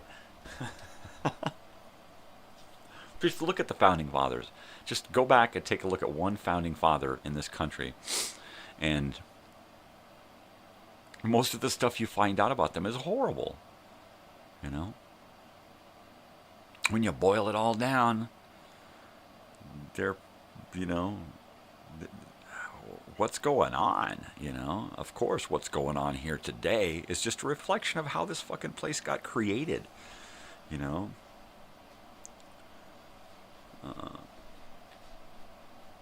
I mean, no wonder the native population is still fucked, you know? No wonder there's still no equal rights, you know? Oh yeah, there is. It's in the bill. It's in the Constitution. Bullshit. It may be written down, but it ain't fucking in anybody's hearts, right? Otherwise, it would have fucking taken hold, and it would have been dealt with last fucking century. But no, we're still holding on to the same bullshit. You know why? Because the powers that be know that if they keep us divided, they can control us, right? If we're all running around shaking hands, taking care of each other, what the fuck do we need them for, right? We don't fucking need them. Everybody else needs to get their head out of their fucking ass, you know, pull up their fucking pants, put on their big boy fucking shoes, and go out there and fucking say, you know what, enough's enough. I ain't doing it anymore. Fuck you. Fight your own wars, you know. And in fact, get the fuck out of there. All you do is get us into fucking shit. Get out of there. We don't want you anymore. We're sick of every fucking one of you bastards, you know, because you're all just fucking clones. Political fucking clones. That's what we need to move past. This political party bullshit, you know. And when are we going to separate church and state, you know? When? It's there in the Constitution. Has it ever been fucking held? No. You know. The country was founded on, you know, or supposed to have been founded on religious freedom. In other words, the freedom to not, you know, and it should not be in schools. It should not be in Washington. It should not be anywhere. Those are the things that should be there. Politics should be in politics. Government should be in government. You know, you can't make a rational decision if half of your head's living in fucking fantasy, you know. Get your head out of your fucking ass and pull up your pants, quit being a fucking pussy, and go out there and fucking be real, you know. Just fucking shit, you know. Because you'll say, you know, oh, it makes us better people, and then you go out there and you suck, you know. You claim this because you're in church, and then you go out there and you cut somebody off in traffic and go, fuck you. I see it every fucking day. The same fucking people, you know, the same people that you see out there trying to pretend that everything is good and they're a great person, and they, you know, and then as soon as nobody's looking, the camera's off, they're like, yeah, fuck you, man, that's mine, give me that. You know, camera goes on, and they're, oh gosh, hi, I'm the nicest guy in the world. Fucking bullshit. Fucking so much fucking Facebook fakery in reality now.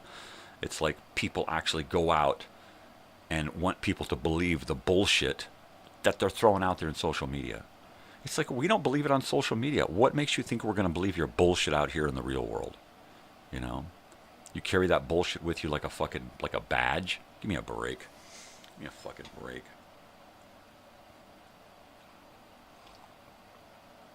Yeah, the social media experiment has gone to the dogs, man. I mean, it's gone fucking crazy. People just totally wrapped up in a fake reality, you know. That's what I love about this, is that this is as real as it fucking gets. You know, you can come on here and comment all you want about pro-Muslims and what the fuck you think you're doing, you know, whatever. You know, my reality here is way more real than anything that you fucking ever post, any of you, all of you. You know, I want to see some real fucking posts. You know, most of what I see on Facebook is shared crap, you know. Oh, look at this cool video. Oh, look at this reel. Oh, look at this thing that somebody else said that it kind of wraps up exactly how I feel. It's like, get your own fucking feelings, get your own thoughts, get your own emotions, express your feelings. Don't just share somebody else's feelings and say, yeah, that's kind of like me. Oh, that just sickens me to fucking no end, you know. When all you see out there is people comparing themselves to others. I want to wear this label because this label says who I am. What do you need to fucking wear a label for? You know? Labels are for fucking signs, you know? Fucking bottles should have a label on it. People don't need labels, you know? I look on Facebook and it's like, you know, hi, I love life. I'm this and this and this and this and this and this and this. And it's like, did you just throw out 18 fucking labels? Did you just label yourself 18 fucking times? Did you just drop yourself into all these fucking categories? You know? Give me a fucking break, you know? You can't even say I'm original because 20 other fucking people out there are claiming they're original, right? Pfft. It's fucking sick, you know? I don't even try to explain who I am, you know? I'm just a guy fucking living life, you know, trying not to die too quick, you know? And if you look at my description on my channel, it's just words. It's just words, you know, because that's all it is. It's just words, you know, a collection of words and phrases and places and people and things that means something to me. And that's my channel description. You know, for the most part, it's, 4,000 words of just, things from my past. That's it. Let's Bus, Rock and Roll, Southern California, KMET 94.7. I mean, these are just things in my description because that's who I am. I'm not going to say, I'm the coolest guy in the world. I'm the best thing to happen to YouTube, baby. That's my caption, right? Give me a break. And you see these people out there who are just trying to feed you a line of bullshit so that you'll think they're something other than what they are. Full of shit. Like the broad that hit me up on Facebook. You want to be friends? And then as soon as I say yes, she's like, gosh, what do you look like? What do you like? What are your interests? How old are you? Do you mind if I ask? And it's like, give me a fucking... I'm not into this. I'm not into chit-chat. What do you mean by chit-chat? Q&A. Never heard anything from her since. All she was trying to do was to figure out how she could manipulate me into doing something for her. So I'm doing photographs, and if you want some photographs, tell me what you want me to do, and I'll send you some photographs. Here's my PayPal information. As soon as I see that you've paid, I'll send you some. It's like that's what they do now.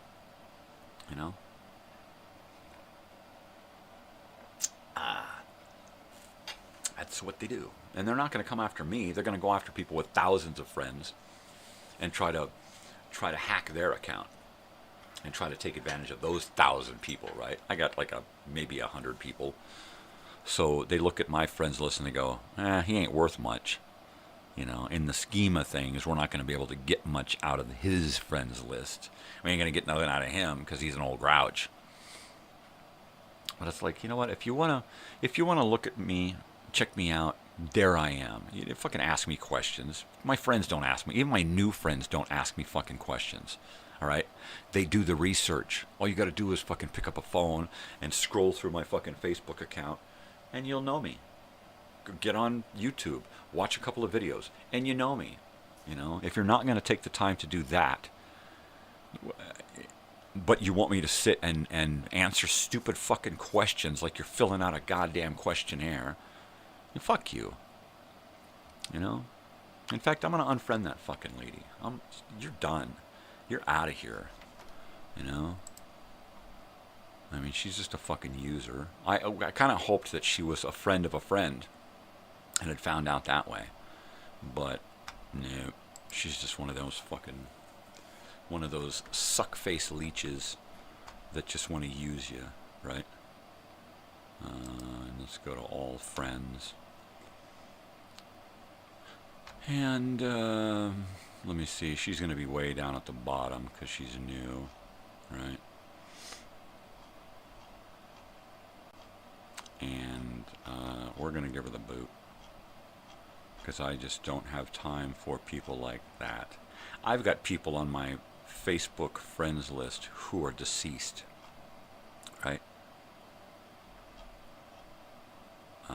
And I'd rather have them on my list than people who are going to be like, so how old are you? Do you mind me asking? And where do you live? And what's going on? It's like, fuck you. Maybe she unfriended me. Maybe I got lucky and she gave me the boot because I wasn't up to par, right? I wasn't what she was looking for in somebody she could use, right? Let's see. No, I'm not seeing her. Oh, good. Maybe she is gone, and I don't have to fucking deal with it. Yeah. All right. Good. Looks like she roasted me. How nice. Well, let's see. I'll just type in a D. And no, that's it. She gave me the boot. Nice. I didn't even have to deal with it. Good. Yeah, she figured out she couldn't use me, so she moved on. That's great. That's just fantastic. And that just goes to show you exactly what I'm talking about. She made this profile separate from her real profile where she's probably got her husband and her kids and grandkids and stuff, right? So she made this new profile so she could go after guys for something, right? Fucking sickens me to no end. Fucking users. This whole fucking world is full of users. And social media, they just come out of the woodwork now. right? They're just all over the place now. You get on Facebook and the users are just all over you, you know. The commercials, the fucking, let's throw these constant shit thrown at you. We know you'll like this. You liked this, so you'll like these 800 other fucking things. Because it's just like this that you liked. We saw you watch it. You watched it. So you gotta watch this. Give me a fucking break. That's, you know, they just keep sticking it to you. And your character shines through on how you let it affect you, right? If you're all of a sudden, you're believing all of this shit. Like that idiot that was staying here. He would, every morning he'd get up and go, look at this, do you believe this? I'm like, no, why do you look at this crap? Why do you wake up and put this thing right in front of your face and do this all day long with your fucking eyes crossed and then try to involve me in it? I don't have my phone in my hand all day. Why? Because I don't want that garbage in my fucking head. Stop throwing that garbage into my fucking head. You know, if you want to fill your head full of that stupid fucking bullshit, then sit over there and swipe all fucking day, even though you should be getting up and going to look for a fucking job. Go ahead. You know? That fucking phone is what screwed him up here. If he hadn't had a phone in his hand all fucking day, every day, he'd have been out looking for a fucking job. And he'd gotten his shit together, gotten off the junk, and gone out and fucking put his life back together. But instead, he went screaming to his relatives, his daughters, help me, you have to pay for me. I brought you into the world, so you have to take care of me. God, what a pathetic piece of shit. So now he's up sucking off somebody else. You know, just sucking the life out of somebody else's fucking life. You know, but it's okay because they're family.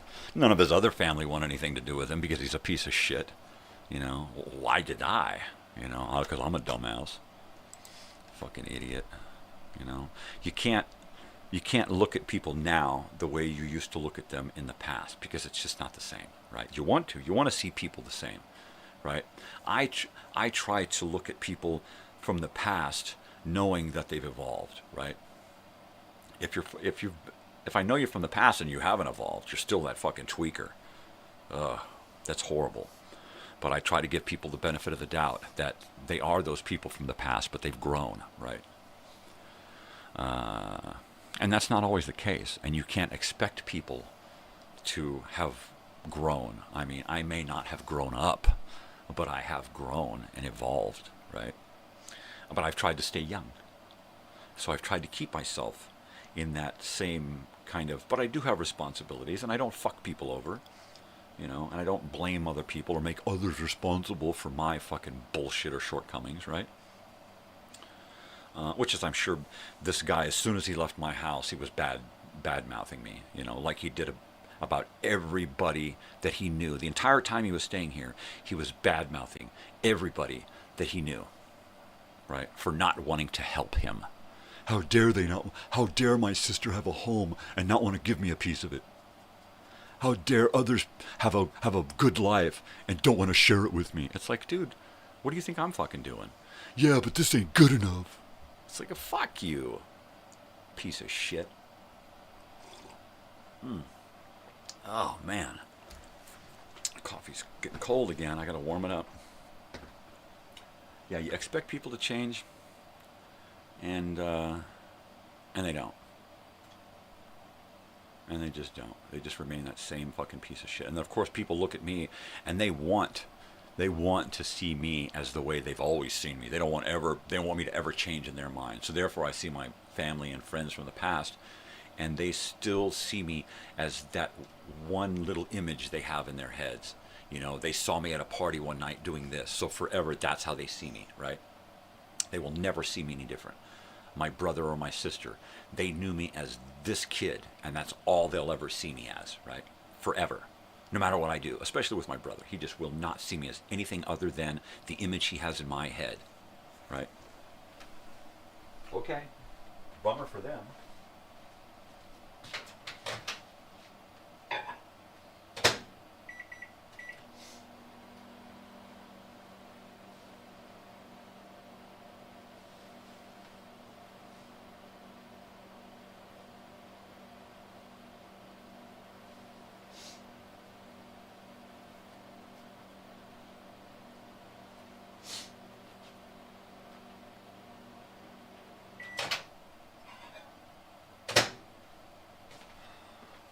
Yeah, even my mother and father wouldn't see me.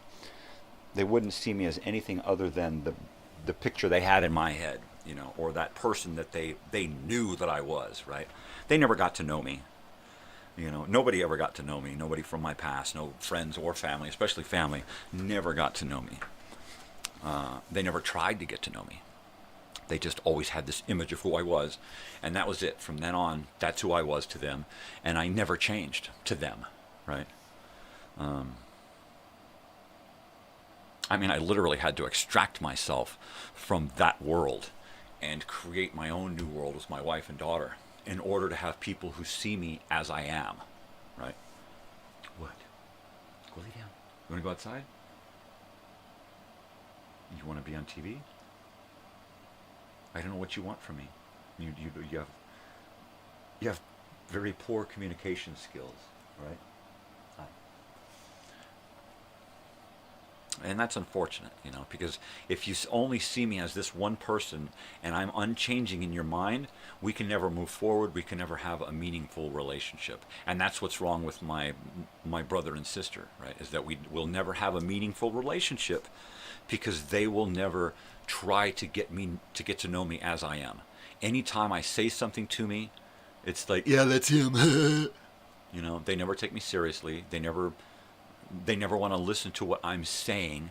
They only want to hear the things that they want to hear that keeps me the same person, right? You know, I could talk for an hour and they're only going to pull a couple of seconds of that hour and remember it in their head because those are the only seconds where I sounded like that same guy that they knew, right? That's it. And I'm sure that if they were to watch and comment, their comment would be, oh no, that's not right, that's not true, you know. Whereas I've totally seen them evolve and change and become other people.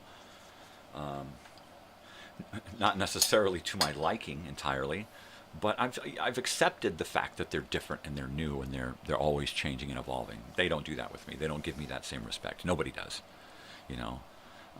Because I don't change my physical appearance, I don't know, because I still talk the same way, I still speak the same shit, because I'm still the crazy weird guy. I don't know. I'm a completely different person from who I was at the age of 15 and 16, but I'm exactly the same I'm exactly the same person, right? I'm just, you know, older and evolved, and they don't see that. They don't want to see that. They want to see that 15-year-old punk, you know, and they want to remember me that way, you know. And that's whatever. That's fine. But we can't move past that, you know.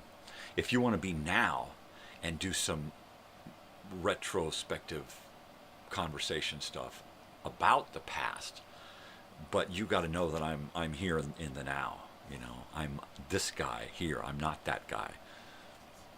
I'm closely related to that guy, but I'm not that guy. I'm this guy. And everybody wants to see me as that guy. I see everybody else as the guy they are now, the people they are now. And they don't give me that respect. And that sucks. And I'm hoping this changes that. You know, more than likely with a lot of people, it'll just reinforce their image of me, right? Because their selective hearing will only pick up on the things that keep me that person, right?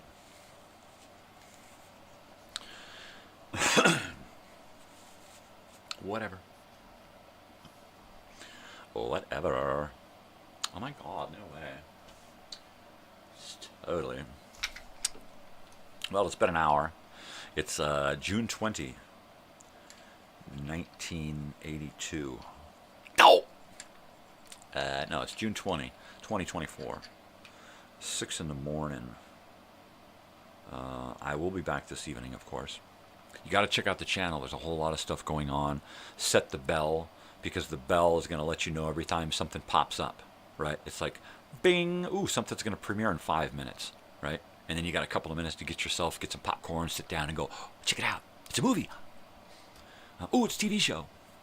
Ooh, it's an old radio show. So I'm just going to keep loading up shit so that during July, starting in July, you'll get no less than 4 videos uploaded a day, 5 days a week.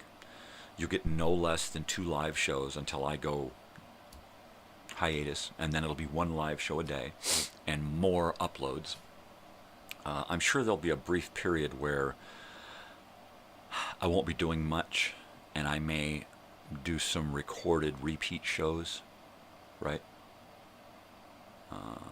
And that'll probably be during a period where I'm just not feeling up to par. After having some procedures done, I'm probably going to just want to take myself out of it for at least a week. And then I'm going to want to be off camera and off the microphone for at least 6 weeks. And then we'll just kind of play it by ear. If I can get back on the camera and be talking like this through my teeth, then I'll do that. And if we can handle that, and I can do a little bit of open mouth talk, that's fine. But I think that's all I'm going to be able to manage for a while.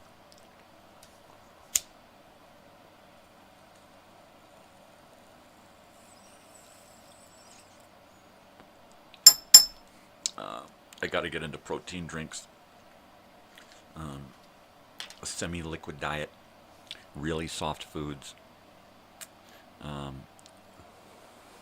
gravity bong so I don't have to suck on a pipe.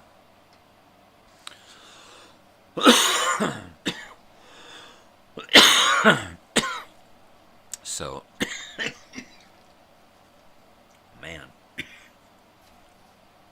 it's that chocolate tie. Oi. Oi.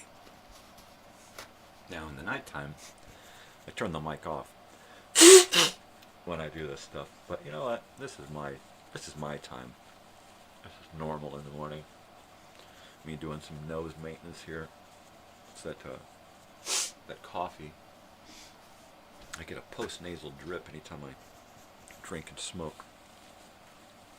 Eat. Comes from my years of doing cocaine. Cocaine! Doing that cocaine! The most interesting part is going to be how my singing is going to change, having a new mouth, right?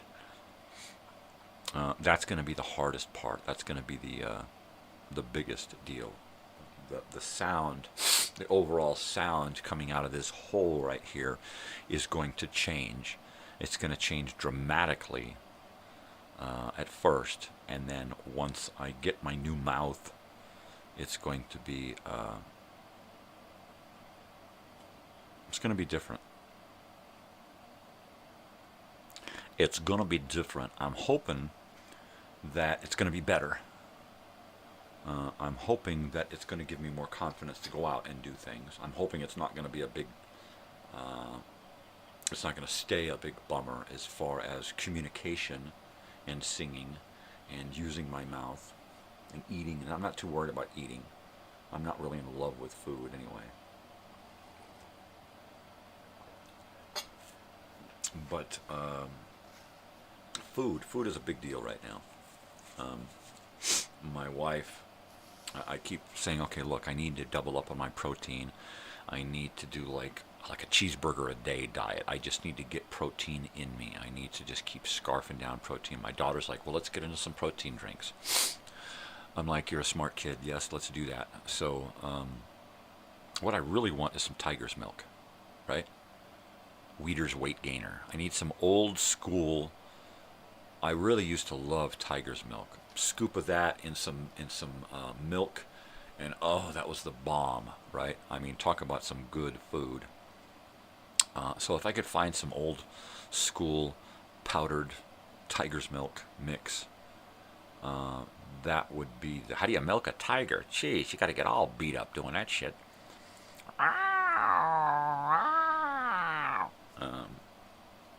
So yeah, anybody got any suggestions on weight gaining protein powders? I know after I deal with this, my weight is going to drop. It's already dropped dramatically, and I keep trying to put it back on. But mainly my belly gets big, my belly shrinks. My belly gets big, my belly shrinks. I mean, I don't really put on any mass.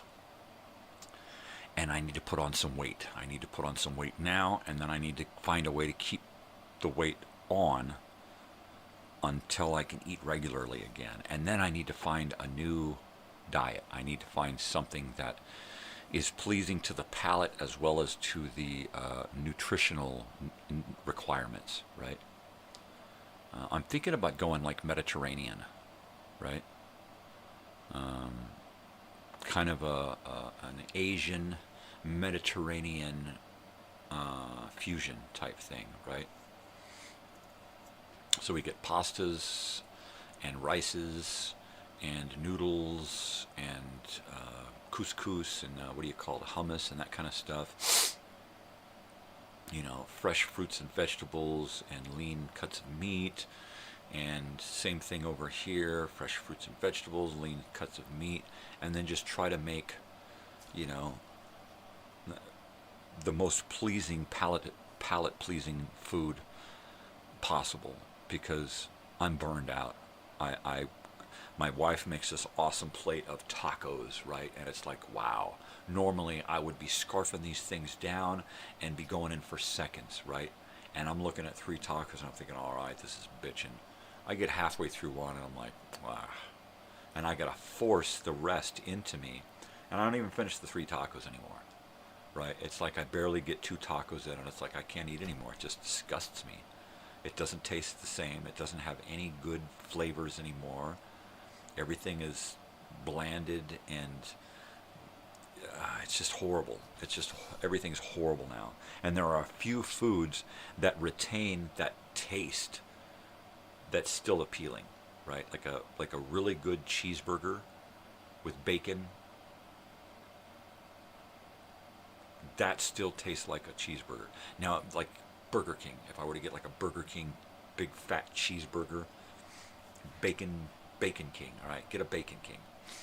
That still tastes the same. It tastes good. I go to In-N-Out, the regular animal style In-N-Out doesn't taste the same anymore. It doesn't taste nowhere near the same.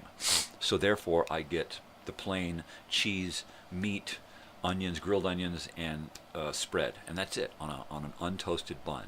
And I eat that because it has a different flavor than I'm used to at In-N-Out.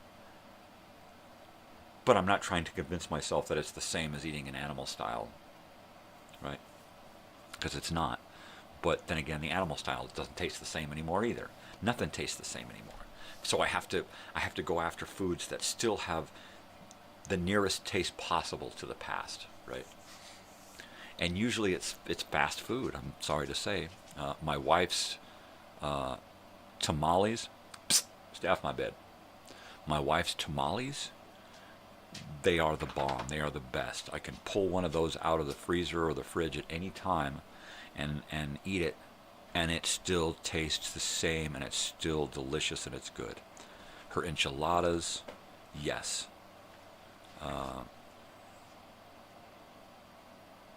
You know, there's a lot of foods now that I just cannot stand to look at because I know they're not going to taste the same. So I have to go after something else. And usually it's something new. If I go after something new and my taste buds agree with it, then I'm okay. And then I'll try to eat that more. You know, because it's new, I'm not quite sure how it's supposed to taste. But as long as it tastes good, then I'm okay with it. Even though it may not taste exactly the way it would have tasted 10 years ago, right? I don't even remember. I think my taste buds changed a couple of years back. I had a huge sinus infection, and it was just really horrible. I couldn't bend over without my nose just unloading. It was really bad. I couldn't smell properly. Everything smelled nasty, and then in consequence, everything tasted nasty. And then just when I got over the horrible 3 months of sinus infection, 4 months, I got COVID, and I had COVID for 6 weeks, and that destroyed my taste buds and my sense of smell. But when my taste buds and sense of smell came back, nothing was the same. Everything was fucked. Good morning, somebody. Hi, how are you? Sitting here drinking coffee, doing bong hits. Waiting for some input for somebody to tell me what to talk about, or give me a topic to pull up on the computer here. I better warm this up again while you're writing in a comment.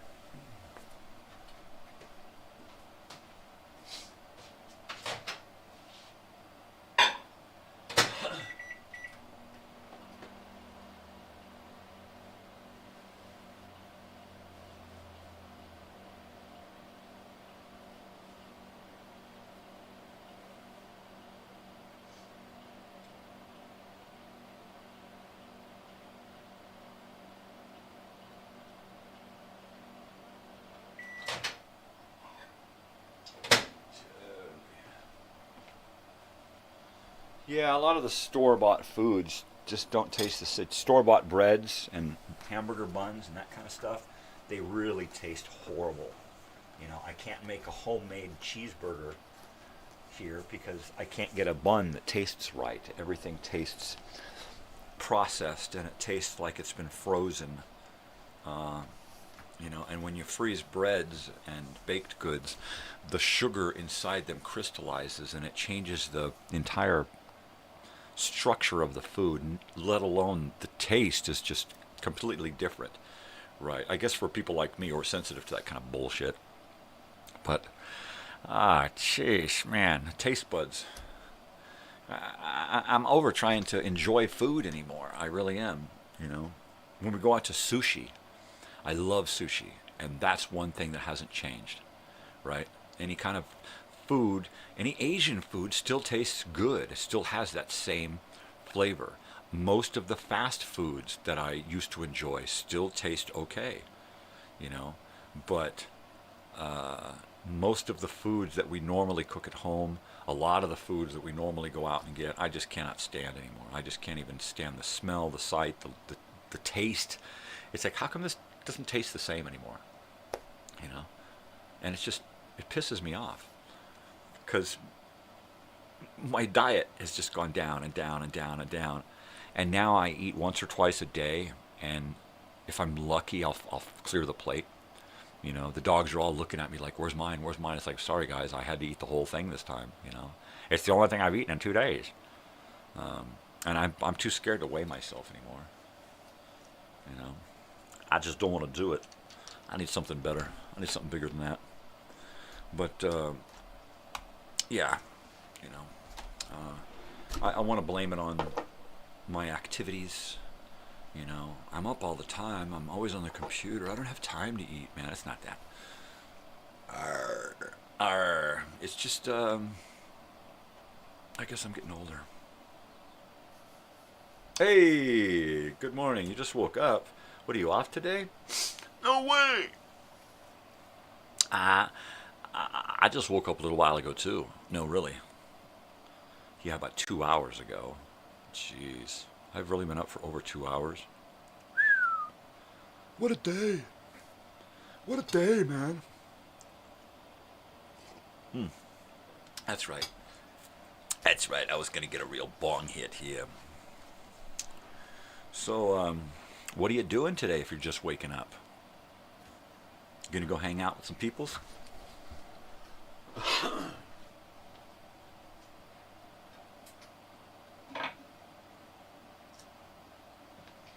Totally. So this is my shirt here. So there you go.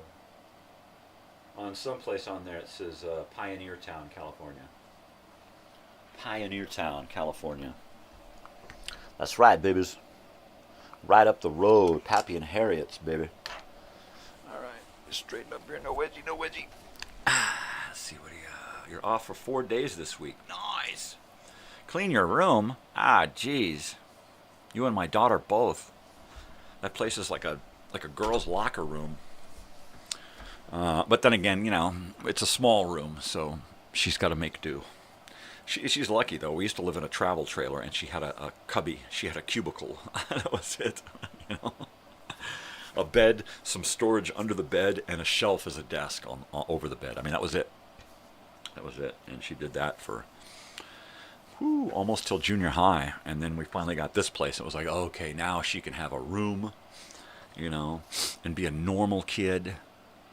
And, yeah, that's awesome stuff. Yeah, your room is, yeah. That sucks, man. My room here is too small. You know, what I need is like I need a big garage. I need a big 2-car garage that I can turn into a studio and have all of this built into one corner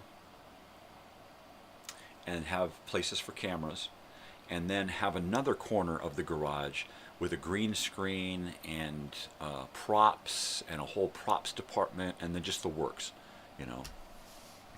And then my shelving filled with films and tapes and cameras and everything, you know, the works. We need like an S family, right? Anybody know what an S family is?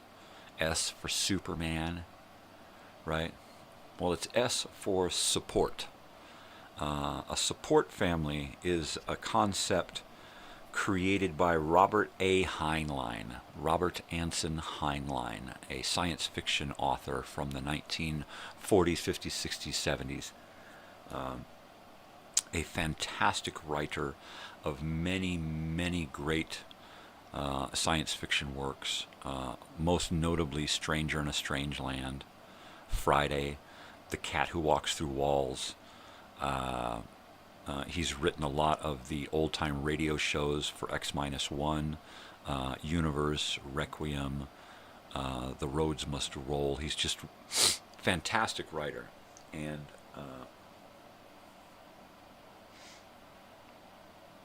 I'm going to renovate the garage. But yeah, this writer, he is like, he had so many innovative ideas for the world.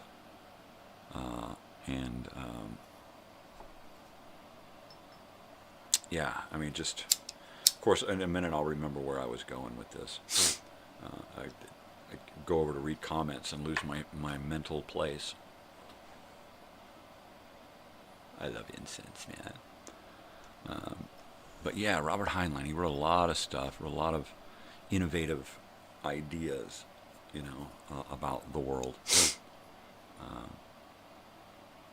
His concepts on government and religion, socialism, socializing. It's crazy. He's the one that first came up with the idea of the beanstalk, the long cable elevator that takes you up into space and brings you back down, you know. And of course, everybody wants to claim that, you know, well, I just drew that, man. I just came with the Chinese want to say that it's their idea, but it's not. Robert Heinlein, he really did give us a lot. And I've got, like, you know, almost all of his works, his publication, his books. Yeah, I should do my bong hits here. So you're going to move into the garage, huh? I hope it's a big garage. You know, and of course your parents probably just want that room so they can, you know, we want to make it a den. I want a sewing room. Yeah, what I wouldn't kill for a big 2-car garage, right? That would be great. Of course, it would never see a car. But anyway, support family. So a support family is a concept that Robert Heinlein came up with. And in his book, Friday, the support family is headed by a matriarch, a female mother of the family, right? And everybody is kind of under her rule and under her care, right? Everybody's responsible for contributing to the S family, right? There is a family pool of bills, and there is a family pool of funds to take care of those bills. Everybody is required to kick in a certain portion and kick in a certain portion to help take care of future needs. You know, oh, somebody's, you know, this is going on. The support family says, all right, well, we have enough money in the savings. Let's X out this money, and then you're beholden to pay that money back to the rest of the family. That kind of a thing, you know. But the neat part is that the support family lives on one piece of property, right? And they share a common house, as well as have their own dwellings on the property, right? I.e., a main house, right, with all the stuff going on in the main house for everyone. And then the matriarch has a room in the main house, and everybody else has their own home on the property. Trailer, mobile home, tiny home, van, RV, whatever it is that they require for their existence, that's there. And because of how they live, their percentage is gauged upon their expenses toward the S family, right? So it's kind of a give and take thing, but it's mainly for people who don't have anybody, right? And they need support. So you join an S family, and you become part of that family. You're kind of married into that family. You help take care of that family. That family helps take care of you, and you know there's a give and a take.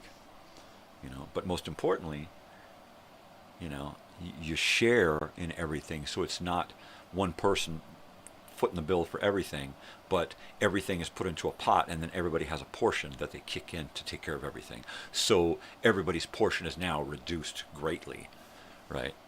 You got one piece of property that normally one family would have to pay X amount of dollars to live in this one family, but you've got 2 or 3 families and a few other people there living on the property, so that now this amount of money is now divided between these people, and it's, you know, everybody living in the surrounding dwellings has access to the main house, and it is like the gathering place. Everybody eats there, everybody entertains there, everybody you know, has use of all the facilities there. Kind of a communal thing, but not. So what I wouldn't give at this point, to have some kind of support family where I could have my family living in a nice sized dwelling on the family property, right? And I would have access to like the garage or one of the outbuildings, a barn or something, to create my studio in, right? And that would be neat, you know.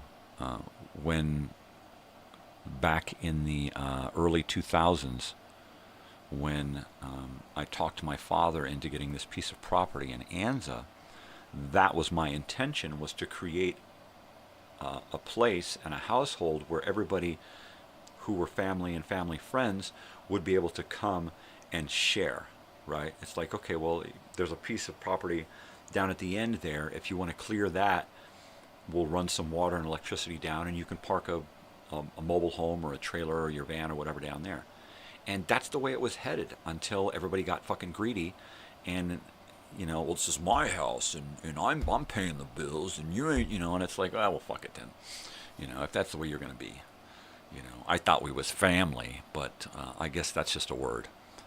But that's kind of what I wanted out of life forever, was to just have a main piece of property where everybody could come and share, you know, and not one person was beholden to take care of the place, but everybody was. Everybody kicked in something, even if they weren't working a real job. Are they busy every day at some point creating something for the household? Are they in the garden? Are they taking care of the animals? Are they planting trees? Are they clearing land? Are they working Airbnb stuff to bring in money? What are they doing, you know? And there's just so many different ways of doing things that if you bring a whole bunch of like-minded individuals together who come from different walks of life, so many things can be accomplished, right? It would be awesome to be able to go and live on a piece of property with friends and family and have like a communal thing going on, you know, where everybody shares in everything, but we all have our own personal lives, you know. That would just be, you know, support. You know that if something happens, you got people right here who are going to help you, you know. And if something happens to them, you know that you're going to be right there to help them, you know. You know that if something comes up and there's extra funds that are needed, there's a pool of money that will help that. And if not, there's ways of getting it, because there's like 20 people in the family, right? That's what I love about like Mexican families, right? There's like always 20 people living in the house. They never have trouble. Somebody's always got money. There's always food in the fridge. The bills are always paid. Everything's always taken care of. You go over to my in-laws, my wife's family, and everything's always peachy fucking keen. You know, it's not always like that underneath the surface. You know, there's always something going on. But at the same time, there's less going on because there's more taken care of and there's more people to deal with it. You know, there's always somebody there to take care of a kid or grandkid. You know, there's always somebody there to make food. There's always somebody there to clean. There's always, there's always money coming in. Half the people are working, half the people are taking care of the other half, or going to school, or, and that's kind of what I'm looking for. That's the kind of way to age, is to be kind of age into a support family where you're never alone, you're never hungry, you're never, over stressed about shit, because there's people backing you up. You're going to have support. That would be great. I'd love to have a support family on a big piece of property with a main house and a bunch of tiny houses and structures all over on, 20 or 100 acres where people can just show up and say, all right, sign me up.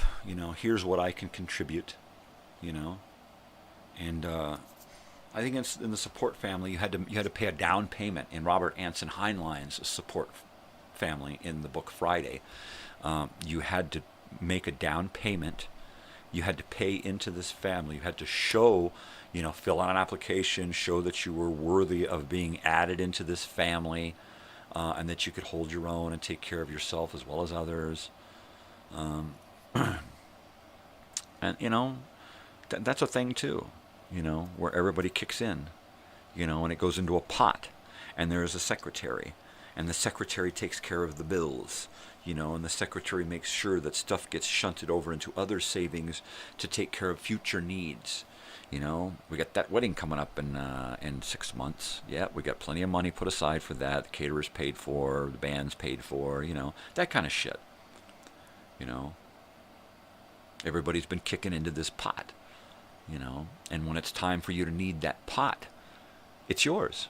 Because you've been kicking into it for that person, and then you kicked into it for that person, and now it's time for you to receive the pot, That was one of the things that my wife introduced to me at work when we were working together back in 98, 99.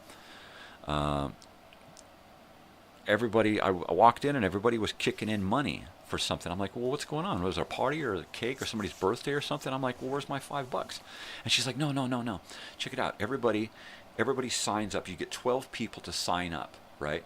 And every month, everybody kicks in $100, right? And every month, somebody on the list gets that $1,200, right? And it's like a savings plan for a group, right? I'm like, well, how does that work? She says, well, because we can trust each other, basically. And that's how it worked. I mean, everybody's like, okay, this month, who gets the pot? All right, it's your turn. All right, you're marked off, and the pot is yours. Boom. You win your pot, and you set aside $100 for the next month, and you use that pot to take care of the thing you really need to take care of that month, and you can ask, can I get bumped up on the list because I've got, I got to pay for this ticket. Yeah, bump this guy up on the list. So she used to do that, and her friends used to do that. And I thought it was amazing that even at work, a bunch of girls could create such a sense of community that if something happened to one of them, they would all know to take care of each other, right? The girls would just all get together and say, okay, let's help out so-and-so, And it's fucking beautiful. What a sense. And so I learned, that you could take care of each other and not have to put yourself out. You could take care of each other and make sure that others are taking care of you at the same time. So a support family, that was kind of like a support family. Anywhere my wife is, she creates a sense of community, a sense of support, family kind of feeling. Like the other day when they were cleaning up the neighbor's house and extracting all of his trash from his hoarding. And I said, maybe you should see if they need water. They look dehydrated. And she spent the rest of the day out going around our little neighborhood, our little community, talking to the different neighbors. And for the last couple of days, she goes out in the evenings and she'll water her plants. She'll talk to the neighbors over here. She'll walk down, talk to these people, find out who's doing what, what's going on, who needs what, you know. And it's just the way she is. You know, wherever she goes, she creates this sense of community, you know, where everybody, if somebody needs something, they know they can come to her. If they need something, they know they can come to me. They know I'm a crazy old weird bearded guy. They know that I'm grouchy. They know that I get pissed off easy when people do stupid shit. But they're also not afraid to come to me and ask me, hey, could you help me with this? Do you have a tool? Can I borrow this? You know, sure. You know, I can be an old grouch and still be the nicest guy in the neighborhood. And I figured that out. And that's cool. Keeps people away, but they're not afraid to come up and say, hey. You know, there's this one guy down at the end in the mobile home park here. Anytime something happens, a loud noise, somebody screaming, a fire truck or an ambulance or a police car goes by, he comes out and starts walking around the park looking to see what's going on. He's a fucking looky-loo, right? And that's all he's good for. Either that or getting drunk and fighting with his fucking friends or being loud on his drums or being loud on the fucking stereo or just sitting in his Mustang going, whoom, whoom, whoom for an hour. Whoom. It's like, dude, drive. That'll warm the fucking thing up. Whoom. Oh, that dude pisses me off. But most of the time, he'll be out there looking around. You know, what's going on? What are you doing? What's going on? What's happening? Can I stand here and gawk at you while you're being hauled into the ambulance? It's like, get the fuck out of here, man. If I ever have to get hauled into an ambulance and see that son of a bitch gawking at me, I will get up out of the gurney and I will chase him down and I will hold him until he turns purple. Right? Because that's just fucked. You know? It's like, dude, you see what's going on? Oh, yeah, such and such is, you know, and then that's it. Fucking move the fuck on. Get a life, man. You know, people like you are exactly what's wrong with the fucking world. Fucking looky-loos. You know, you don't do anything to help. You just stand there slack-jawed going, and then you don't do nothing to help. You know, you don't fucking do nothing. You suck up oxygen, man. You're using resources, and that's it. You're worthless. Worthless and fucking weak. Everything that's fucking wrong with the world. You know, people who just fucking gawk and then they'll share photos and videos about it, but they won't pick up a fucking goddamn fucking needle to help somebody sew up something. I mean, you know, all you got to do is help. You see something going on, ask if you can help. Don't just stand there going, what the fuck? You know? A pipe breaks, so you stand there and watch the pipe bursting. Do you try to stop it, turn off the water? No, you stand there and watch and wait and record it until somebody shows up to fix it, right? That's what's wrong with the world right now. We got too many of those people. We got too many people breeding 10 people just like that. You know, as soon as they're born, they put a screen in front of their fucking face and then ignore them because I'm on my screen. Here's your screen. Leave me alone. It just sickens me to no end. They're all, you know, of course not everyone, but most of them. Fucking losers. Users and losers. But, you know, you'll be able to share the video later. You know, I don't do that. If I'm going to record a video of something happening, I'm going to bring it to you as news. I'm not going to bring it to you as some video you need to fucking gawk at, right? My God, look at what happened to this person. Let's watch it 20 times and see the humiliation in their face. Oh. America's Funniest Home Videos. That's where all of this started. Where we could put on videos and watch other people's misery and laugh about it. You know, oh, let's watch that dude get smacked in the face 20 fucking times.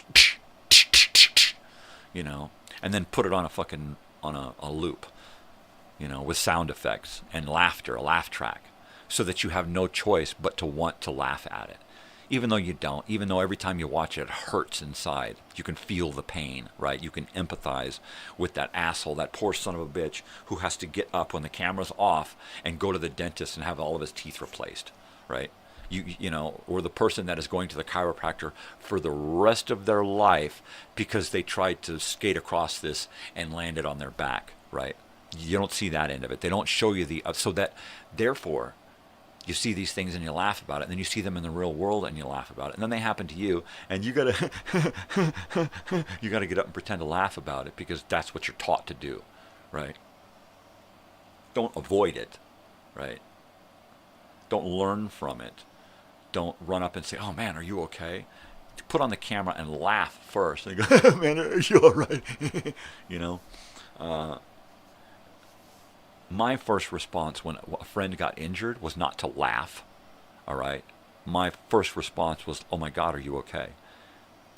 Now, that doesn't go the same for other people who would watch me get injured, you know. And I remember I've got caps on a couple of my front teeth, and I was helping my then girlfriend lift a bed, and it broke, and it came up and smacked me in the face, right? And it busted out my 2 caps, just shattered my 2 caps, or one of my caps. And I opened up my mouth, and she laughed at me. And that was it from then on. I knew that that's what kind of person she was, right? That my misery could cause her to laugh. Showed me her true colors. And so from then on, I saw her that way, and it was really hard to see her in any other way, knowing that if something were to happen to me, her first response would be to laugh at me, you know. And of course, you get that person who claims they love you or they, you know, care for you, and then they laugh at you. And it don't matter what the fucking circumstances, what kind of mood they're in, how they feel, whether they thought it was funny or not. If it wasn't funny, it wasn't fucking funny, right? And I find it really difficult to laugh at people who are in misery or in pain or who are embarrassed, right? That's not a reason to laugh at somebody. But we got America's Funniest Home Videos that has changed the entire face of entertainment so that pain and misery is the go-to entertainment, right? Now you look and there's constant reels and shorts and little videos everywhere on every platform. And half of those videos, at least half, are of people suffering, right? And now you get these videos coming from other countries where they hold things and animals and people in a different regard. So now you see things happening that Western culture is going, "Oh my God, no way, did you really do that to the animal? Oh my God, did you really just..." No. And I can't watch videos anymore because I never know what's gonna come at me. You know, you watch something, you're watching this, like I was watching these on YouTube. I was watching these videos about stupid drivers, right? And you got stupid drivers, you know, driving off the road and doing this and rolling their car. And some things are kind of like, "Oh my God, that's kind of spooky." People cutting people off, and you know, a truck full of hay explodes. And then I was watching it, and there's this big rig driving through the mountains, and these cattle crossing the road. And the big rig just plows right through the cattle. And cattle flying. I'm like, are you fucking serious? I deleted them from my subscriber list. I unliked the video. And I was enraged. I commented, "How fucking dare you not label this shit as graphic in nature and animal abuse and all." It's like, fuck you. Why? Because it came from some third world fucking country who does not hold the same regard for life as we do. You know, you can tell because they string people up in the fucking plaza, you know, for stealing a fucking orange because they're hungry, you know. So whatever. But, so I don't watch videos anymore because I never know what I'm going to get, you know. Because while I'm not allowed to air certain things because of the algorithm, our Western algorithm, they're not held up to the same standards, you know. And it sickens me to watch some of this shit. So I don't watch it anymore, you know. It's bullshit, and it's just more propaganda, more social restructuring, retraining, you know, what do they call that?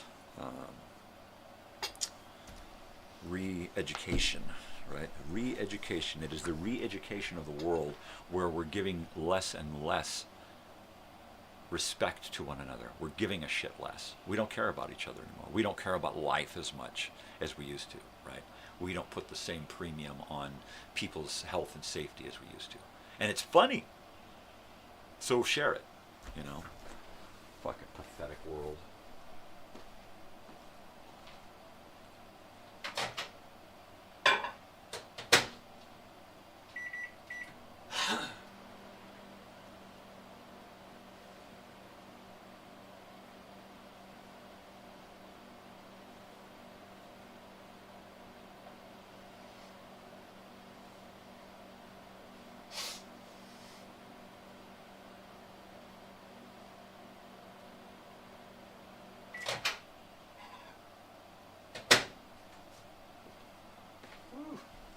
Yeah.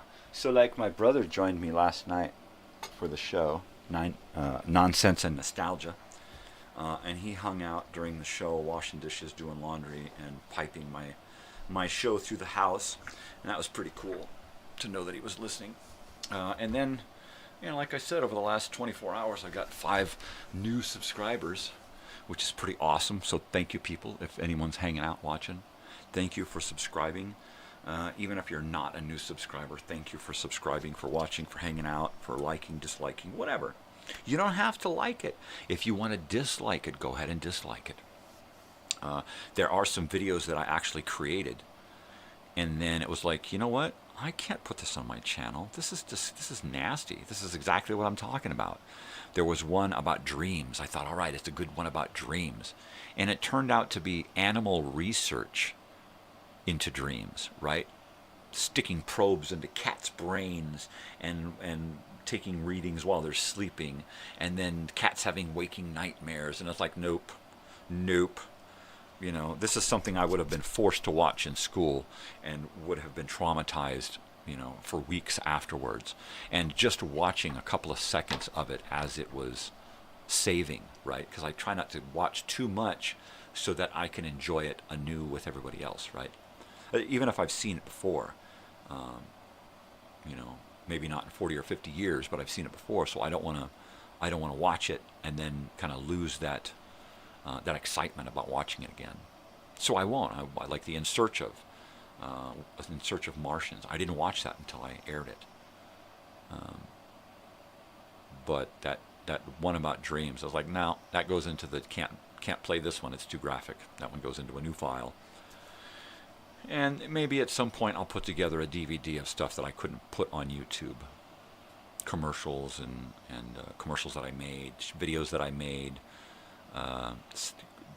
content, shared content that's just too weird, too graphic, stuff that they won't let me show, you know, and put a little disc together, you know, throw on like Faces of Death, right? Throw that one on the DVD as well. It's not a movie that I like to watch. It's not a movie that I will put on the channel, but it's one of those weird movies that, you know, people can't find, you know, and it's like, wow, man, that'd be cool if you could put that on your channel. No, you can find it places, like an X-rated channel.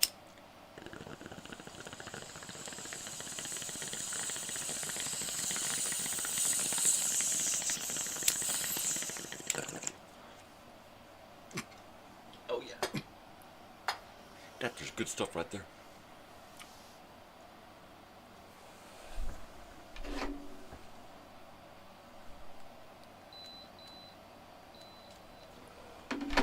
Gotta turn down that air a little bit. I'm starting to sweat. You know, why would I want to sweat? Right? I've only got on 4 lights, 2 cameras, 2 computers, a TV, a mixer, and 2 phones. And a lava lamp. So there's a bit of BTUs building up in here, which is why I try to keep the air conditioner on. This time of the year, there's at least one air conditioner on 24/7. It's usually my daughter's, but quite often it's mine as well. If we're out of the house and not doing anything, I'll leave one on and have it set to come on once in a while and keep this place cool. Because we got dogs, and my dogs do not live outside. They are not outside dogs. no dog should be an outside dog unless it wants to be. And my dogs don't want to be, so they're inside dogs. We live in an area of the country that's too hot for 6 to 8 months out of the year for outdoor living.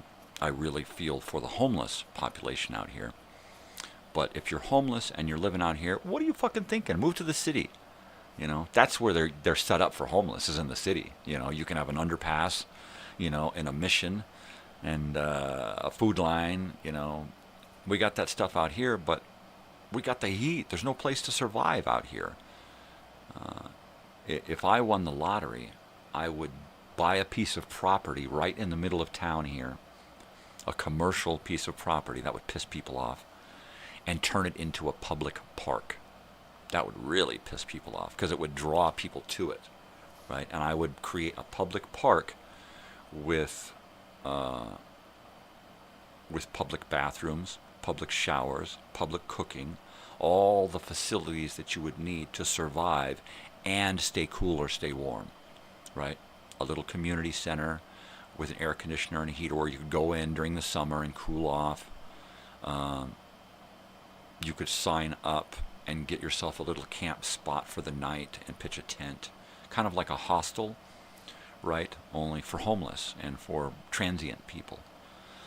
Just a place where they can come and hang out for the night and then get their shit together during the day. You know, they wouldn't be allowed to keep a camp during the day. It would only be overnight camping, which means you pack your shit up and you can get a locker, right? A locker and a lockbox to put your stuff in, and you can get those, you know, by the week. Sign up, fill out an application, go through all of the bullshit, and get a free locker to put your stuff in, so that when you're camping, it's like, okay, I'm going to come back and camp tonight, and I'm going to get in line for a campsite, and I need a locker to put my stuff in, so here's a locker. You break down your camp, you put it in the locker, you clean your camp up for the next person, then you go use the facilities, cook in the kitchen, clean up in the bathroom, you know, whatever. Pull a job out of the job board and earn yourself a first place in line for camping. I mean, set it up so there's a lot of give and take, but, you know, you earn what you get, you know. I deserve free stuff because I'm breathing. You know, that's just not reality. You know, it's unfortunate that your parents brought you into this world with no consideration of your future, right? But when you bring somebody into this world, you're responsible for them from birth till death. And you have to make sure that from the time they're born until the time you die, you know that they're going to be fine when you're gone until they die, right? That's how you bring a person into the world, all right? That's how we did it, all right? Knowing full well that I'm going to do as much as I can for my daughter to make sure that she does for herself, so that when she is alone in this world without us, she can deal with it, right? And she's going to be okay until it's her time to go, right? That's how you bring a person into the world. So she's my responsibility until I'm gone, you know, and then she remains mom's responsibility until mom is gone. And by then, this person should be able to go to her beyond, you know, without worry, because she knows how to deal with life. She's got it all together, you know. And it ain't a pipe dream. It's fucking reality, you know. You're responsible for somebody when you bring them into this world. Like, if you save somebody's life, you're responsible for that life from now on. They're not responsible for paying you back. You're responsible for their life. You saved their life. You know, well, I created that life. I helped create that life. So therefore, I'm responsible until I'm no longer around, man. I took on that responsibility. Just like when we brought home a dog, you bring home a dog, and that dog is your responsibility until either they're gone or you're gone. Period. No, I'm going to rehome my dog because my new apartment doesn't take pets. Fuck you. Stay in the goddamn hovel you're in until that dog is gone. It's your responsibility. Fucking, I'm going to rehome a dog. You know what that's called? That's called abandonment. That's called you don't give a shit about the animal anymore because it interferes with your way of life. fucking rehome. Oh, and cages too. You know, I put my dog in a cage so it won't destroy my house. Why don't you love the dog more, and then it won't want to eat up all your shit? A fucking cage. The dog lives in a giant house on a big piece of property, and it spends its fucking days in a cage because you don't want to have to fucking clean up after it. You don't want to have to be responsible for the dog that you brought home. Fuck you. Oh. It pisses me off. People want to fucking claim that they're responsible. You know? And what do? Here, the child that I brought into the world, and I'm responsible for teaching and raising and turning into a positive, productive human being. Here's a screen. Look at this screen and watch whatever the fuck you want to watch. Just don't bug me, right? Why did you bother bringing kids into the world? You're going to have 6 kids, but you're just going to give them all screens? Oh. That's just, you know, that's the way the world is now. I walk around through Walmart, and there's a kid walking behind a parent with a screen, bumping into people, bumping into shit, and that's their life, right? And what is mom doing? Mom is on another screen walking through the store, talking to somebody, right? Or, you know, fucking searching aisles on a phone. Why don't you pick up your fucking eyes and look, oh, look, there's the aisle you want. Where's aisle 12? Excuse me, can you help me? Where's aisle 12? It says that I can find the peanut butter in aisle 12. You mean that aisle right there where the fucking peanut butter is right in front of you? You dumb fucking asshole. Wake up. Driving down the fucking road looking at your phone, you know, glancing up once in a while, you know. Looking at the road is how you drive, and then glancing at your mirrors once in a while. That's it. Your phone has nothing to fucking do with driving. Yet there it is in everybody's hands. I gotta have this in order to do anything. Fucking morons. And you try to talk to anybody about hey, you know, you think that maybe it would be better if we just, you know, maybe did, you know, and they're like, what? Fuck you, come on, and everybody just gets fucking aggro. You know, it must be that 5G shit working around in their fucking brains. We don't even want to go to 6 because that just kills everybody, right? You know, they're going to use it as a weapon eventually. We're going to skip over 6 and we're going to go to 7, and then when they want to wipe out a bunch of people, they'll come back to 6. You know, and they'll boot that up real quick and then say, COVID. You know, fucking bullshit. It's fucking and people just gobble it up. Hey, but that's what they said. You know, he says he's the best, so I'm going to vote for him. But he said so. Look, I saw it on the phone. He said that he's the best, and all those people, they agree that he's the best, so I'm going to vote for him. And that's the mentality of the world. You know, my phone told me to do it. That's it. Kids are raised by the phone now.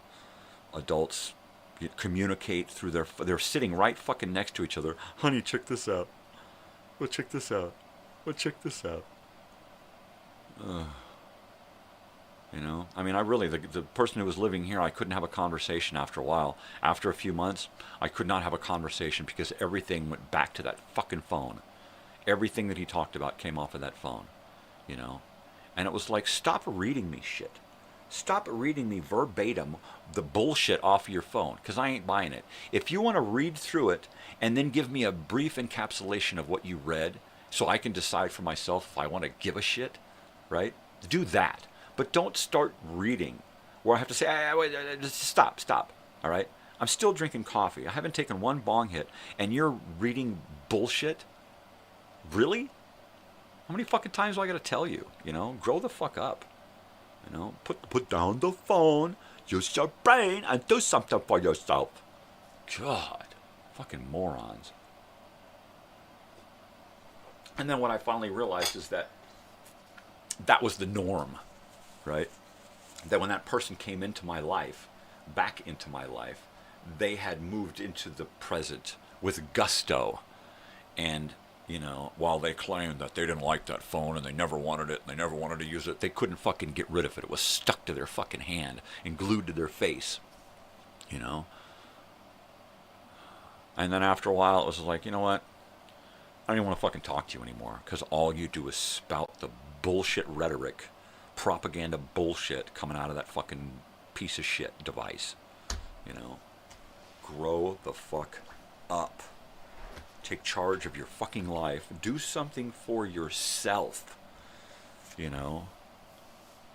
Your one bill is to pay on that fucking phone. Right? That's it. That's your one. Use that thing to get you the fuck out of here. Well, you did. You know? Come get me. Help me. They don't like me no more. I won't do anything. I know I keep harping on the same thing, but it's been like about 6 months, and it seems like I always come back, you know. And every once in a while, I'll get a picture that'll pop up somewhere, a memory on Facebook, or I'll be looking through my photos and go, oh, there's that person, you know. And the bummer is that, you know, I don't see that same person anymore. I see somebody completely different, a totally new person than the person that I knew. And I have to decide, okay, look, they're not the same people anymore. The person that I knew way back then, they're gone, okay? That person is gone. That person no longer exists, all right? Once that person gave themselves over to their addiction, right, they were no longer the same person. They became a tweaker, a freak, a fiend, somebody who you cannot trust, you cannot believe, right? You can't even talk with. And while they want to claim all these things that they've done and changed, it's just bullshit, you know? And it's fucked up. It's completely fucked up. That I have to look back at this person and think, okay, well, they died back then. You know, the person that I know now is not that same person. That person died a long time ago and they gave themselves over to speed. And the person that I am trying to get to know now is a completely different thing, right? It's a completely different thing. It has nothing to do with, it may sound like it and talk like it a little and, you know, have some of the similar things, but it's not the same person. It's just not. You know, it's something completely different. And I had to figure that out the hard way. So now when I look back, or when I look at friends on Facebook, right, and friends from my past, I have to look back with different eyes. Open eyes, with eyes that are curious about who they are now, right? And if they're just posting bullshit or not posting anything, then I don't know what kind of person they are. They could be hiding some deep secret about some twisted thing in their fucking lives. So I try not to get too involved with anybody. As much as I want to, as much as I want to have all these connections to my past, I can't, because it's too scary. You know, it's just too fucking scary. So there you go. I got to go into Elsinore, hometown, and see a couple of people from the past. And while I know that they are not the same people from the past, I have to still be standoffish emotionally, right? And try not to get invested into people's lives until I know for certain what's going on, right? And I'm sure people are looking at me going like, I don't even want to be invested in that guy's life because he's a fucking kook. He just sits there drinking coffee and smoking pot. And that's cool. That's everybody's prerogative to have their own, you know, feelings about people. I don't think it's necessary to outright say, well, I hate these people, or these people are this or that. As I talk about old ex-friend tweakers, right? But I don't want to go down the old road. You know, I want to drive by on the freeway and look over at old Route 66. I don't want to drive down Route 66. I just want to look back at it, you know, and that's how I want the reunion to be, where we all get together in the now as who we are now, and hopefully not having a bunch of these old issues from the past, right? And just kind of look back at the good things and the people and have some fun in the now. And that's all I'm hoping to get out of the reunion. You know, mainly get everybody together. Now, that being said, I hope I make it to next year, to next August. My goodness. You never know. So in July, I'm going to be putting together the video to release in August that says, hey, we're really doing this. Who's on board? Now let's start talking about fundraising. Here's where it's being held. Here's what we need to get it going. Who wants to handle what? Right? Who wants to handle what? You know, while I can find us everything and handle getting most of the ingredients together, there are some things that are going to need to be paid for out of pocket. And those are the things that we need to raise money for. You know, it's like, okay, we're getting an Airbnb that's going to allow us a lakefront beach and give us place to park RVs and set up tents for the weekend. Right? And then we're going to need food and drink and a few other things that are going to need to be paid for, right? And we're just going to be raising money for that. I'm not looking to get a commission on this. I'm not looking to make a profit. I'm looking to make it to the damn thing. I'm just looking to hopefully survive long enough to get there. And I put it a year out just so I could get as many people as possible on board. And right now, I've got a few families and a whole bunch of people that are ready to do it. You know, so I'm thinking, okay, if I can get 20 people on board, then that's going to be 100 people showing up, right? Families and stuff. So at this point, you know, I've got enough people who are on board, ready to come, who have decided that they're going to take their vacation during that time period. So I'm going to narrow down the time, figure out the situation. Look, it's happening this 1 week from this day right around back to that day again. You know, and the main event is happening these 4 days, right? And you're welcome to come stay for the whole week and help out the setup and the breakdown, and like that. And that's how we're going to do it. And we're just going to set up the 4 day, the most fun we can have in 4 days. You know, water, beach, music, food, tours, hiking, biking, the works. Everything that we did back then, we're going to try to get involved in, right?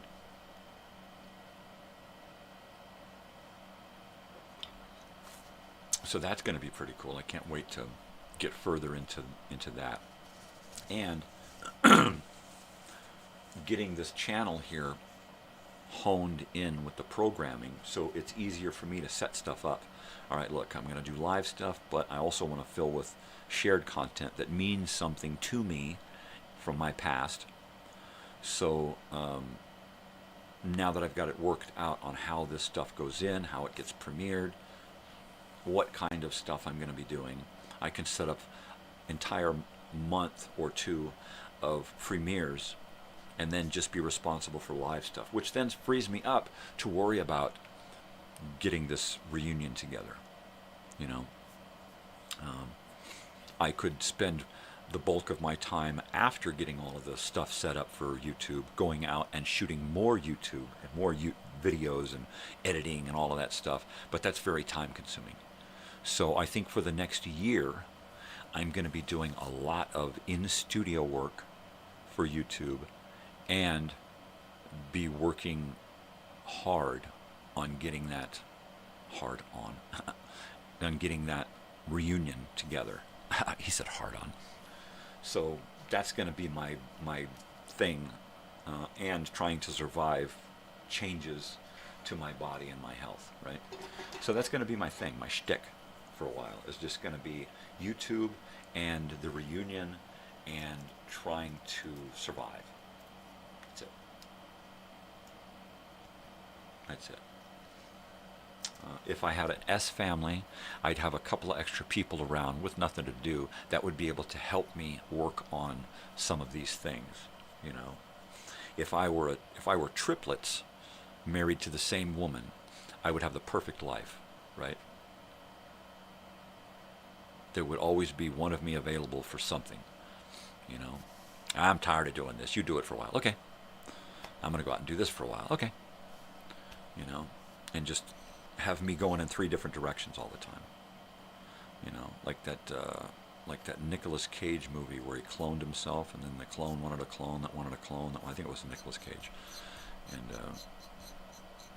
no, it was Michael Keaton, right? And then there were all these Michael Keaton clones running around, getting in trouble. Anyway, yeah, that's what I need. Some clones. Some clones. Or my brain uploaded into robots. And, you know, they can be my minions. You know, that'd be cool. I'd like my own brain uploaded into a frickin' robot. I'd love to be an android. You know, because right now I'm sick of my body. I'm sick of eating. I'm sick of the whole living aspect of life, right? I just want to be here, but I don't want to have to be in pain. I don't want to have to deal with eating. I don't want to have to deal with sleeping. I don't want to have to deal with drinking. I don't want to have to deal with going to the bathroom. I don't want to have to deal with interacting with people on a human level. You know, I just want to be here, and I want to be productive. You know, and if I was an android, then I could just do whatever the fuck I wanted to, and damn the consequences. You know, just do it. It's not going to hurt me. You know, I can stay up for 8 days at a time and just fucking keep doing shit. You know, because everything that I have that means anything to me is either my wife and daughter and my dogs, or up in my head. So everything pretty much is up in my head. My feelings about my wife and daughter and dogs are in my head. So everything's up here, right? But it's in your heart too. But that's, you know, that's the way it is. So if I can, you know, be a robot, then holy hell, I can just keep on keeping on, man. You know, I wouldn't eat all the pot because I wouldn't be in pain. I wouldn't have all of the emotional baggage of the pain. You know, I'd be able to process my past better, which means I would be able to deal with my past better on a mental and emotional level. Right? Just file that away and don't worry about it. Okay, it's filed. Right? So I don't know. Yeah, I just don't know. I don't know, you know? I don't know. Oh, look, it's already 7. It's 7 o'clock. Today's going quicker than it did yesterday. Yes, was it yesterday or the day before that it just seemed to drag on forever? I know Monday was just really, really long because I was just so out of it, right? Just so totally out of it. Yeah. Today I've got to call Microsoft. I've got to ask them how do I get into Clipchamp and remove my deleted files. I don't want them there anymore. You know, I've got 46 gigabytes of crap that I don't want, you know, and how do I get rid of it? Because I delete it from Clipchamp and it doesn't do anything to my hard drive. My hard drive is still full, so therefore it's in there somewhere. It's still there somewhere. These are gigabytes and gigabytes and gigabytes worth of data. You know, I'm not certain that it's all on one computer because I'm doing the same thing on 2 computers and they're linked. So I don't know if it's reading all of the gigabytes here, you know, or what. So what I need is for some guy from another part of the world to access my computer and while talking to me at the same time show me where to go to delete files so that I can decide, okay, look, I don't need those anymore. Let's get rid of them, put them in the trash, and dump the trash. And that's what I need. What I need is somebody who's familiar with this crap to be able to coach me once in a while when I'm having these issues, you know. It's a Windows 10 computer. It's old, it's slow, it's full of crap. I have to use an external hard drive to shunt my files over to keep them from bogging down my computer. And at this point, I've made so many videos that my editing program is just harboring all of these files, and it won't give them up. And I don't know how to get them. and it's kind of a bummer because it's slowing me down. Now I've only got one computer that I can edit on. I can play graphics over here barely because there's just enough room to play graphics now. So I got to figure out how to dump a bunch of memory.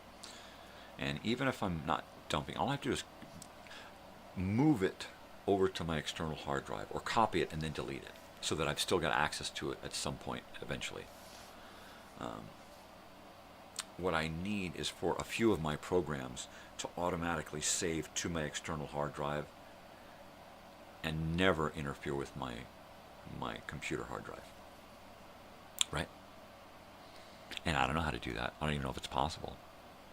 You know, docks and ports and all of these things, and I try to work stuff out, and then it just hits me with a phrase or a word that I'm just like, what the fuck does that mean? And then I gotta Google it, and then it's like, well, I still don't know what the fuck it means. But it looks like I'm boned over here on this computer until I can get it figured out, you know. And it's a bummer because I was doing smaller file videos over here and booting them directly up and then saving them over to my external hard drive. And I thought I was doing good. I didn't realize that by moving them over, I was removing them from the hard drive, but I wasn't removing the actual file that I had been working on in the editing program. That one just remains. And no matter what I do, I cannot get to that, right? So I'm going to have to get somebody to help me get there. And that sucks. I'll have to keep track of what's going on so that I can get there again if I need to, and do that every once in a while. Just get rid of a bunch of crap. Because I don't want to get a new computer because this one's too slow. You know, I mean, that's what usually happened, right? I got to get a new computer. Yeah, it's too slow and it's got too much crap on it. So I got to get a new one. I've gone through, since 1998, I've gone through 5 or 6 laptops and one of those giant tower CPU things that I've actually built, installed all of the hardware and software and stuff, video graphics cards, but that was way back a long time ago. So I think it's time I get another big tower, something that is, I guess, designed for gaming, with video editing programs, because then it'll have the right processors and speed and graphics and sound and all of that kind of crap. Yeah, definitely need a new computer. Definitely, George. Definitely, Rita. You're a good dog, Rita. Good dog, Rita. Totally.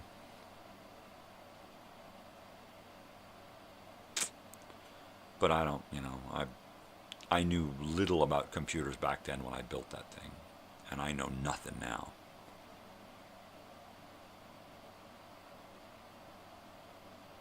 I think I found a nice 1 terabyte computer that had 2 or 3 times the speed of what I got going on here, and it was less than $300 for just the little box, and it had 3 times the USB ports. It had double monitor out, so I can go monitor out, and I could go into the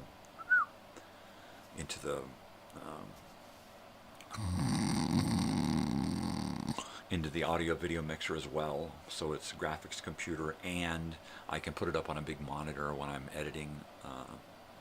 Yeah. So I'm looking into getting something like that soon. Of course, work is slow, which really puts a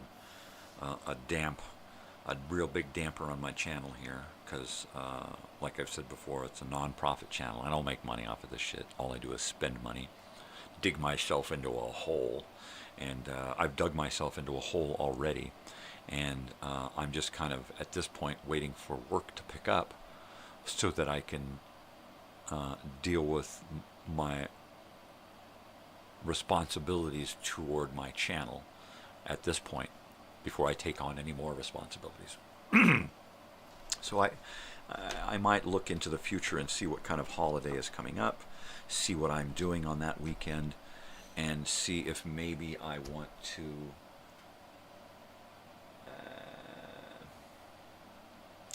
go down into town here for an afternoon, for an evening, and set up some tables and a canopy and try to sell a bunch of my crap. Because I've got boxes and boxes and boxes of 8-track tapes that I don't need. It's nice to have them, but I could sell off a bunch of them. I've got LPs and 78s and 45s. I don't need all of them. I've gone through them several times and pulled out stuff that I like. But of course, every time I go through, I pull out new stuff. So it's kind of hard to decide what I want to get rid of. But there are a lot of things that I know, you know what, you can go. I've got copies. You're just extra. Your stuff I'm never going to use. You know. So there's that. I hear the trash man down there. And then I don't want to get rid of any of the electronics because they're hard to come by. You know, 8-tracks are hard to come by, so I really don't like to. You know, and then every time I talk myself into selling stuff, I'll, even before I get finished talking myself, and I'm like, talk into it, okay, I'm going to sell stuff, and then I talk myself out of it. You know, well, you know, it's hard to find these things, and you know, the last time you sold something, you were like, regretted it, and so I don't know, you know. Maybe I'll just pay people to look at my stuff, or let people pay me to look at my stuff, you know, sell tickets. All right, come into the tent here and look at stuff from the past. Ooh, all right, over in here we got we got an 8-track tape player. Ooh, look at this, it's a box of 8-tracks. Shh, don't touch it. All right, move along, you know. Do the freak show tent kind of thing. And you go in, it's just weird things from the past, you know. Mommy, what's that? It glows in the dark. It's a Simon. What's a Simon? So you push the buttons, and then it lights up, and then it tells you where to push the buttons, and then you follow the lights. And I don't want it, Mom. It's too scary. Give me my phone. I just want to watch a cat video. Yeah, I guess that would freak people out, you know. What is it? It's something from the past. It's a VCR. It's how we used to watch movies. You mean you didn't just watch them on your phone? We didn't have those kinds of... What do you mean you didn't have those kinds of phones? What kind of phone did you have? You see that thing over there with the really curly Q cord on it that's plugged in? You had to use that? How do you see it? Oh, where's the picture? There's no picture. What? Oh, yeah. Today's kids would be totally blown away from the shit that we did in the past, right? You know? Is that a Game Boy? No, that's a baseball machine. What the hell is that? Look, nothing moves. It's just that little dot that moves around. That's stupid. It just beeps and the dot moves. How come the players don't move? What's going on? How come that guy doesn't... How come his legs doesn't move? He's just a little picture that jumps. I don't understand it. Was this entertaining? Tempest. That's a video game? It's just some thing going around and then dropping... What is it? That's stupid. Now, Joust. That one's cool.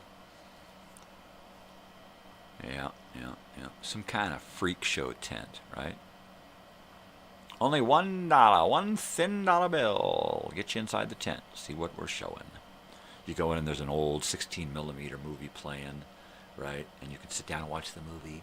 Or you can get up and walk around the room and see the artifacts around the room. You know, that'd be cool. Well, there's an idea. Have a freak show tent set up in town, and people pay to walk in and see what's going on. And they just walk in and there's a movie going on. You know, an old popcorn machine set up, and a bunch of weird artifacts.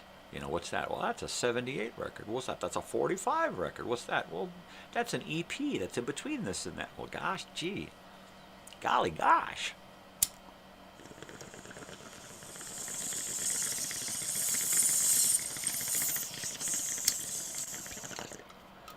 I mean, I could literally set up, you know, a 4-track tape, an 8-track tape, a reel-to-reel tape, a big reel, 45s and 78s and EPs and LPs, and just kind of have everything set up, and displayed, and you just kind of walk around and read the captions and go, ooh, and, and listen to this, plug in here, and ooh, look, I can hear it, Yeah, that'd be neat. That'd be kind of neat. Of course, I'm weird, so other people are going, that guy's crazy. He's really going to do that? I wouldn't pay one dime to see that. Well, maybe a dime. Oh, really? Of course, that's too much work, Just setting up the tent would kill me. Therefore, I need 3 of me, 2 healthy ones. And then that would work. I could just go down every day, set up a tent, wheel my stuff in and set it up, and then stay there all weekend rather than have to break it down. Just keep the van there.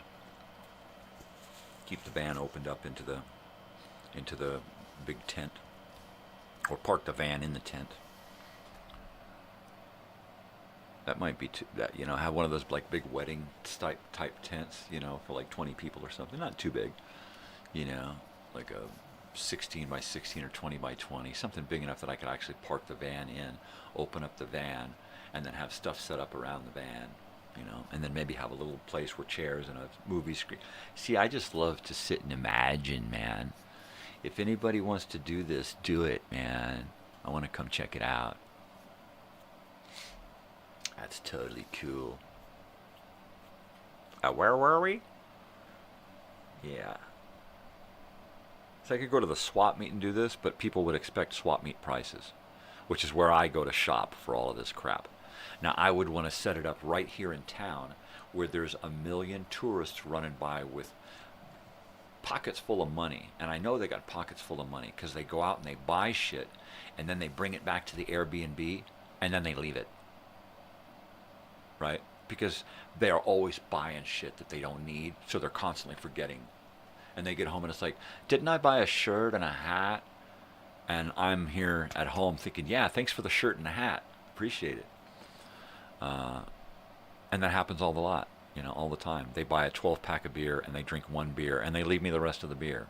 There's 2 bottles of unopened wine. There's a whole freezer full of frozen food that's unopened. That shit's coming home with me, man. If you're going to leave your iBuds, your earbuds, right, for your iPhone, if you're going to leave those behind and not send a message saying, hey, did I leave those behind? Well, after a certain amount of time, they're going to come home with me.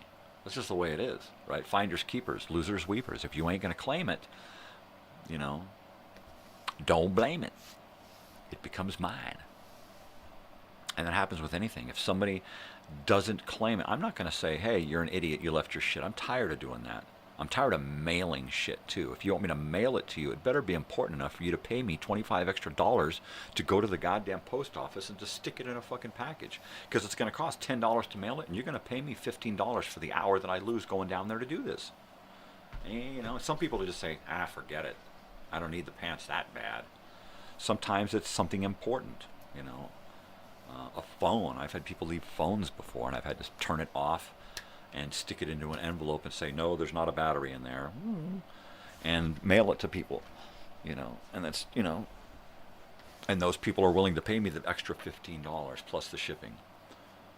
Otherwise, I just won't do it. I don't give a fuck. I've had people say, oh, I'll send you the money, and then I'll just ship it, figuring they're either going to send me the money or not, and if they don't, that's on them. They can take that bite out of their karma. I don't go out of my way to say, hey, somebody left this, somebody left that. I'm sick of that. Keep track of your shit. If you want to go on fucking vacation, get your act together. Don't make me responsible for your shit. And if you do forget something, speak up. And if you're not going to speak up, then what do I care? You're out. And I'm in. So there's that.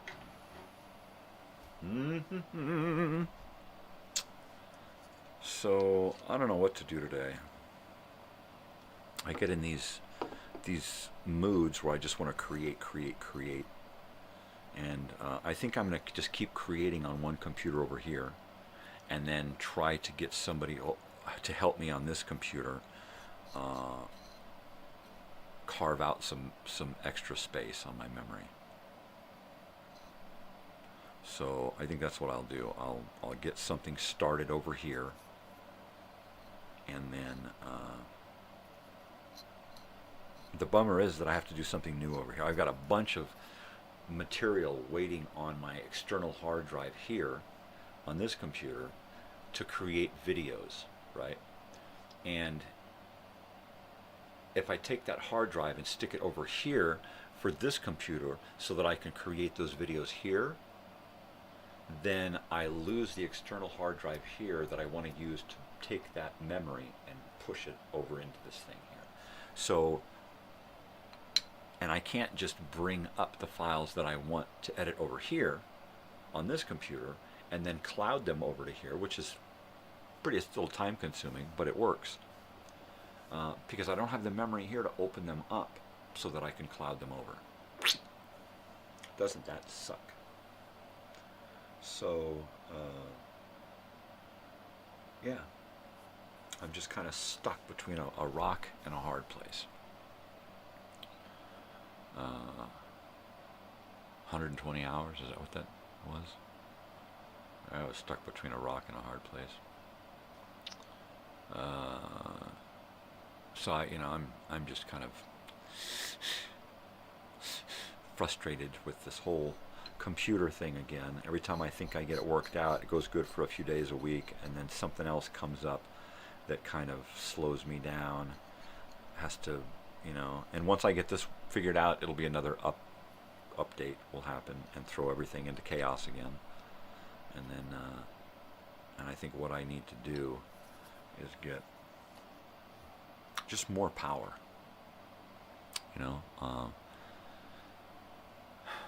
I need to get,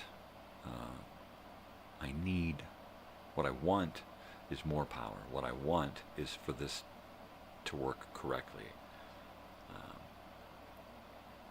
Probably what is necessary is an actual computer, a CPU that's strong and fast and has a lot of memory and a lot of ports so I can plug in a lot of stuff. And then possibly a Chromebook to assist in facilitating the live stuff, so that, because I can do it on my laptop. The live stuff works great on this laptop. If I can use a Chromebook with the same processing speed, doesn't have to have the same memory, just has to have this processing speed to go live with and the correct ports, then that'll free up this computer here, and then I will have 2 laptops and a CPU that will allow me the capability and the speed to do more than just hitting walls, right? Because I hit a lot of walls. Hello, walls. There's a lot of walls out there, and I keep running into them. Keeps me on my toes. Keeps me on my proverbial mental tears, Because if I didn't keep running into things like this, I would be able to get things done faster and move on to something else. Like I want the keyboard here at some point. I want a keyboard here with sound effects plugged into it. So each key is a sound, right? I can hold an applause down, till it finishes. Or, tap it and it begins a track. However I can get it worked out, I really want that to work. So I can sit here and I can play some notes or hit a drum beat and play along with it on my guitar, or I can dun dun dun, and I can play some chimes, I can have some applause, some laughter, have some other things piped into my audio so I can enhance the audio. Use the computers to enhance the visuals, give me some graphics, give me some, so that if I do an applause here over my screen here, I can have, you know, fireworks happening around me, you know, something like that. I want to get into adding some more pizzazz to the show, for my own sake, because it's fun and I get a kick out of, like, the nighttime nonsense and nostalgia opening and closing. I'm going to rework that so that the music that plays past the end of the video, so that I can be speaking my opening of the show during that music played lower, and then fade into the song that's up first, and just go right from that music into that music with me talking over this, my theme, right? Same thing at the end. Put a bunch of the music at the beginning of the closing, that, all right, the music is getting to this point, the counting is starting, and now we switch to the video and we watch the closing, and then, you know, and try to do that. Same thing with the weekly programming. I want to create a better weekly programming to show what's on the channel, since the programming says what's happening in the mornings. The programming isn't really, that doesn't reflect the show the channel any longer. The channel has to, the programming has to reflect everything that's going on the channel. The morning show is now only a piece of the channel. It is not the channel. It is it's the longest show on the channel. And then there'll be 4 premieres throughout the day and another short live show, right? And then other things that I'll throw in when I can. So the promo, the weekly programming deal, has to reflect that. So I'm going to go through and do a daily guide of what's happening. This is what's happening on Monday this week. You know, the morning show, we're going to talk about this, you know, and then at 8 o'clock this radio show premieres, and then at noon a radio show premieres, and then at 4 a movie premieres, and then at 8 a TV show premieres. And then, oh yeah, and at 5 I do my live show then. So that's got to show all of this, and then the next card comes up and shows what's happening on that day, and boom, boom, boom. So it'll be a TV guide, right? And then if you go through the channel and go through my list of videos, you'll see what's available and what's coming up next, and everything will be there. This is going to premiere on this day. This is going to premiere on this day at this time. Yeah, bang, bang, bang, bang, bang, all in a row. So I'm kind of trying to do an actual programmed channel, and so far it's coming out pretty good.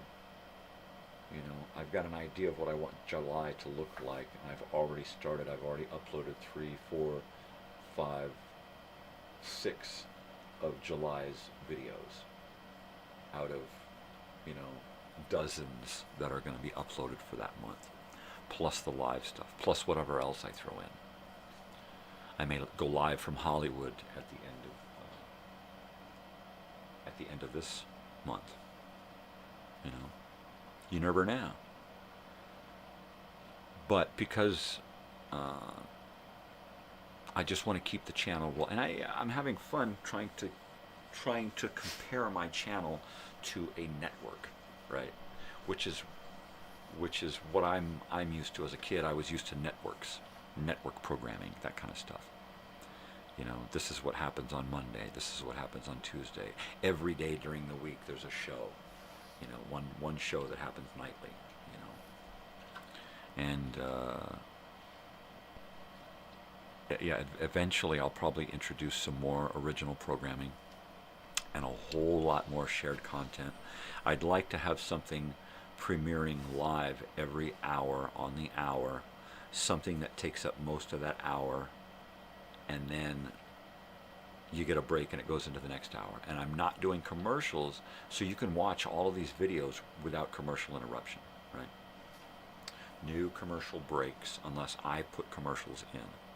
And there's another thing, I may start coming up with audio radio commercials, create my own funny commercials or commercials about stuff, you know, commercials about stuff here in town, commercials about things that I enjoy, you know, and then enhance it with some sound effects and music. That'd be totally cool, you know, or do it like on the radio station where the radio announcer comes on and talks about a product. That'd be cool. I'm starting to get really hungry now. I'm glad the show's almost over because my coffee's gone. My stomach is growling. It's hard to enjoy a good buzz when you're hungry. So, that being said, take another hit. I think it's going to be another bagel this morning because it's quick and easy and it's hot. I think we're out of juice though. I need some juice. Gotta have some OJ or something. And protein. I need some good protein today. Yesterday I had a roast beef sandwich. Like I said, I've been talking to my wife and daughter and telling them I need more protein. So my wife yesterday brought home some roast beef for sandwiches, and I made a sandwich and was able to eat half because of course my palate doesn't appreciate mayonnaise anymore, and so I'm halfway through this sandwich and it's like I'm disgusted with this taste of mayonnaise, and it's a brand new jar of mayonnaise, you know, and it was just like yuck. So I couldn't finish it. So now I'm gonna go without mayo. I like mustard still. Mustard's still good. So and it's been ongoing for a while now where mayo just hasn't quite hit the mark. So I think I'm done.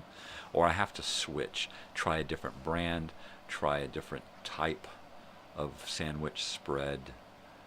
But I used to be a Best Foods guy, and now I cannot look at a jar of Best Foods now without going ugh. So, you know, maybe I'll try cool what is that? Kraft Cool Whip? Cool.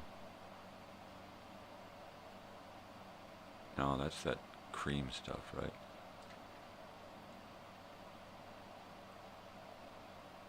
Oh man, I don't remember the name now. Right, somebody tell me what that Kraft mayonnaise stuff is. Cool something. Yeah. Maybe I'll try that. It's kind of sweet.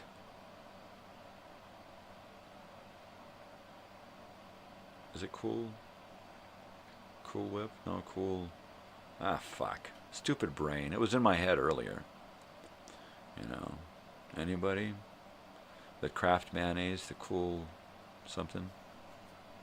Come on, somebody help me out. So, like, anyway, I've been talking about doing some program changes to my channel, and the rest of this month, there's a lot of stuff added. There's a lot of stuff. It's kind of hodgepodged right now with some gaps. I'm trying to worry about finishing off this month with what I want to do for next month, and then get into next month and just bang it all out and next week try to get all of next month's regular programming dialed in, at least the first part of the month, so that I can fill in the gaps for the rest of the month later. And then I just have to worry about my live stuff, which frees me up to then deal with more cameras, rearranging my studio a little bit here, trying to come up with more accessible props for things. I've got to go out and dig through my shelves of stuff and come up with things that mean something for particular days, like Television Tuesdays. I want to have my TV guides in here so I can read through the TV guides and talk about what's going on yesterday, right? I want to get a little portable record player in here so that I can play 45s on the nighttime show live, right? And do one show a week, either 45s or 78s, one show a week on the nighttime nonsense and nostalgia, where I actually play live records, right, and talk about them, and kind of play fewer songs, but have more of a retrospective kind of show. And that'll be neat. Or maybe do an after show thing where we play records. Or I would really love to once a month play a few of the songs from the 20s or 30s. Grab a ukulele or a guitar and, you know, and learn some of those. So that'd be neat. And then I'll have plenty of time to fiddle with the guitar. I won't be singing much, but I'll have plenty of time to fiddle with the guitar while I'm recovering. So, and plenty of time to work on this channel and work on me, right? Yeah, and to go to a lot of concerts, of course, with my daughter, because she's got us booked up. Right now, she's got us booked. Well, her and her friends, and on occasion, through this month and next month and August. She and I have a bunch of stuff in August. We've got a festival and some stuff to go to in October. And then I think she's got stuff going on with her mother in November. So I think we're booked up until November. And then, of course, out of the blue, she'll say, hey, you want to go somewhere? And she'll get us tickets and we'll take off. In the spur of the moment. So I'm hoping that doesn't happen too much. And I'm hoping that she'll say that to her friends, you know. Hey, Deja, you and Audrey and the other girls want to go to a concert? You know, it's just right down the road and it's only a few bucks each. You know, let's do it. Because that would be awesome. I love to go to and do anything with my daughter. But I think that it's better for her if she goes out and does stuff more with her friends. You know. And doesn't, you know, and then has the drive to go out and drive so that she can start to do things for herself on her own, so that she doesn't rely upon me so much. I don't want to not be there and have her think, well, I can't do anything now because Dad's not there to do it for me. You know, I want to like I said, you know, I'm responsible for her until I'm gone, and that means making her ready for me being gone at some point. You know, and planning for that at whenever that may happen, tomorrow or 10 years from now or whenever, you know. So that's my main thing, is just to make sure that she's ready for it, you know. Oh, who's talking here, man? Oh, looks like we got another booking. Oh, good, for the end of the month. Good, we need something going on this month. That's cool, man. Yeah, that's the way it works. You know, when you get nothing on the calendar, we got nothing going on this month, it happens last minute stuff. You know, and the closer you get to holidays, the more you get these last minute bookings. You know, everything else is full. We need a place. This place isn't too bad. It's not expensive. It's really boring though. It looks like an office building. It looks like a doctor's office lobby. You know, that's the thing, is that you can get twice as much for a place if you really make it stand out, and these places don't stand out enough. You know, I need to invest a week in just making this one place stand out. You know, and try to make something of it and get something out of it. You know, get it turned around, because right now it's just dormant. You know, and I've got a whole lot of stuff there already that I could use to kind of change it a little, you know. And I think that's kind of where it's at. I think that's where it's at. You know, I just need to decide. Okay, look, these are the things I need to make the changes, and let me go after these things, right? And then just say, okay, well, I've already got most of it. Let me just get these main things to tie it all together. You know, and then just go after those things in earnest until I've got them. And then say, okay, now I need this kind of paint, and I need this kind of lighting, and I need these kind of fixtures, and that'll turn it around and make it jibe with these ideas that I have for each room, you know. Each room should be unique, and it should be its own character, you know. If you're going to stay at grandma's house, or you're going to stay at your in-laws, right, or your grandma, your uncle, you want to go into the past, right? You want to go way back. So you want to decorate each room like it would have been decorated back then, you know? You want to stay in this house with your family, and you want your family to enjoy being there when they're there. Then give them something to enjoy while they're there, you know? It's easy to decorate it with the past because there's so much past lying around. You know, and then just set it up so that each room has got its own unique twist, you know. Have the master bedroom set up like mom and dad's room from the past.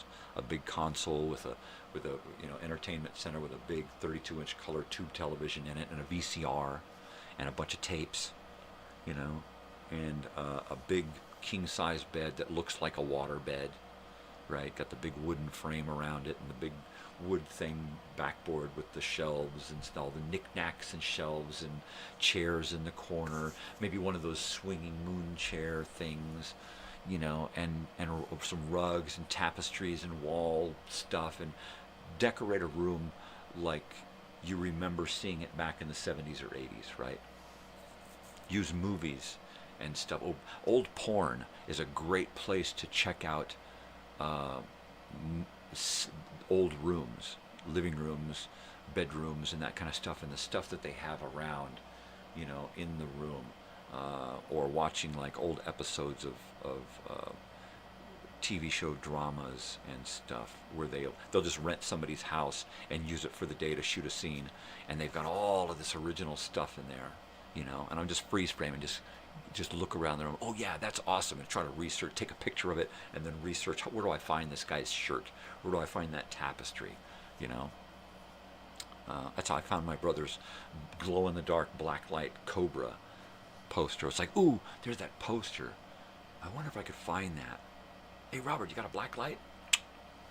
You know, so I would want to do that in one of the rooms, decorate it like a teenager's room from the 70s or 80s. Rush poster, black light, you know, lava lamp, some incense, you know, little cones and the little things, you know, bean bag, a regular bed with a slide out trundle bed under it so you can make it look like a kid's room, and give yourself more room in the room, you know, and just have a couple of really comfortable beds within each other so that you can still have the same amount of people staying there. You know, well, we're a couple. Yeah, well, I guess you're going to sleep in different beds tonight because you're sleeping at grandma's house or whatever. You know, and just go with it. You know, just go with it. Look, this is the picture we're trying to paint. Are you willing to play along? You want to play the game? Then pick up that Atari and get busy on that little fucking 13-inch color television. Go over there and play Pong. You know, grab a VHS out of the shelf and stick it in the VCR and turn on that old TV, turn to channel 3 and watch the fucking movie, you know, and time travel, you know. And if I can offer a place where people could come and time travel and enjoy it, you know, it behooves me to do that. I've got to do that. So I think I'm just going to keep working at gathering the materials for that. And then eventually say, look, these are the records we're going to use. Here's the stereo. Here's the speakers. Here's the turntable. Got a new needle on it. Here's all of the accessories for that. Here's the television for this room, and this room, and the living room. You know, 80s, there was a TV in every room. You know, the video library in the house. You know, there were encyclopedias. You see, I've got encyclopedias over here. You know, I would just go out and buy another set of encyclopedias and put them over there and just stock the bookshelves with pre-90s paraphernalia, all of the whole house, you know. And any time I get a chance to grab onto something that's retro or vintage, get it and stick it in the house. You know, there's the kitchen cabinets in this one house that have about this much space, right, above the cabinets before the ceiling. And I'm thinking, you know what, on the just above the cabinets, just face it off with plexiglass, right, or glass, frame it in, and then up in there, put up 1970s and 80s and 60s artifacts up inside there. right? So that you actually get more than just the things you can, it's like, oh wow, look at that, I remember those, oh, we got one in the closet over here, check it out. I mean, the works, If it were me, I would take one wall in the house that enters into a closet, and I would cut the wall open, put in a glass, build a little box behind that with shelves and displays and stuff, so that it all lit up, so that when you're walking down the hall, you look off and there's like this little glass museum with all these artifacts from the past, right? And then on the other side, you walk into that closet from the other side, and you have to get the access code to get in there, and you open it up, and it is a video library. It's got the good records, it's got the good games, it's got all the stuff, the paraphernalia, and all you got to do is ask in and be responsible, and enhance the place tenfold. That would be awesome.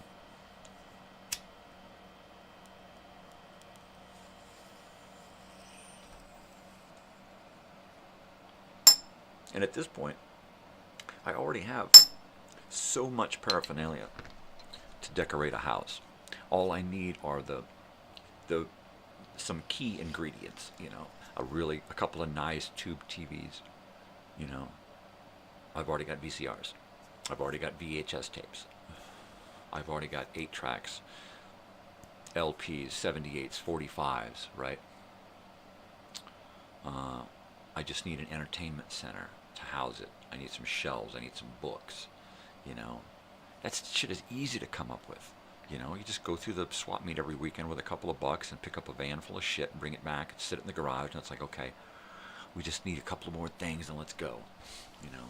Get some paint, put some nice movie posters on the wall as you come into the hallway. Movie posters, lights, movie props and paraphernalia hanging up.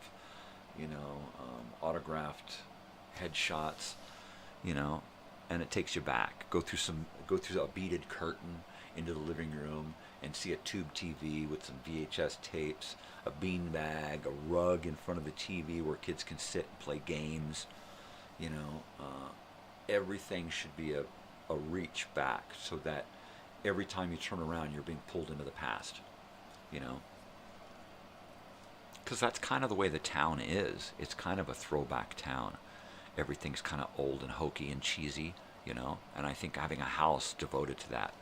And I'm sure there are other houses out here. I mean, the Hicksville trailer park, which was a whole trailer park of trailers and stuff where you could just go and rent a trailer. There was a swimming pool, a place to play, an arcade, shuffleboard, a pool, a jacuzzi. I mean, everything. It was all right there. And you could just live in any kind of trailer you wanted for the week, and there's a lot of that kind of shit out here. So it would be beneficial to create a house that's designed for people who want to time travel, because that's in right now, man, and especially the 80s. You're sitting in a house like that watching Stranger Things, right? Wouldn't that be the fucking blast? And then, so now you get through watching Stranger Things and you put on some Kate Bush on the LP, right? Or an 8-track. That's what I'm fucking talking about. That's what I'm fucking talking about. Put on a videotape of MTV. Just 4 hours of MTV playing in the background while you're doing your shit, right? Hell yeah.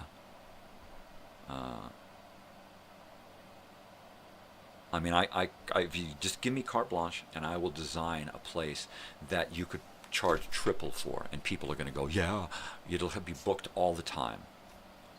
Each room holds so much imagination and time travel, right? That's what I'm talking about.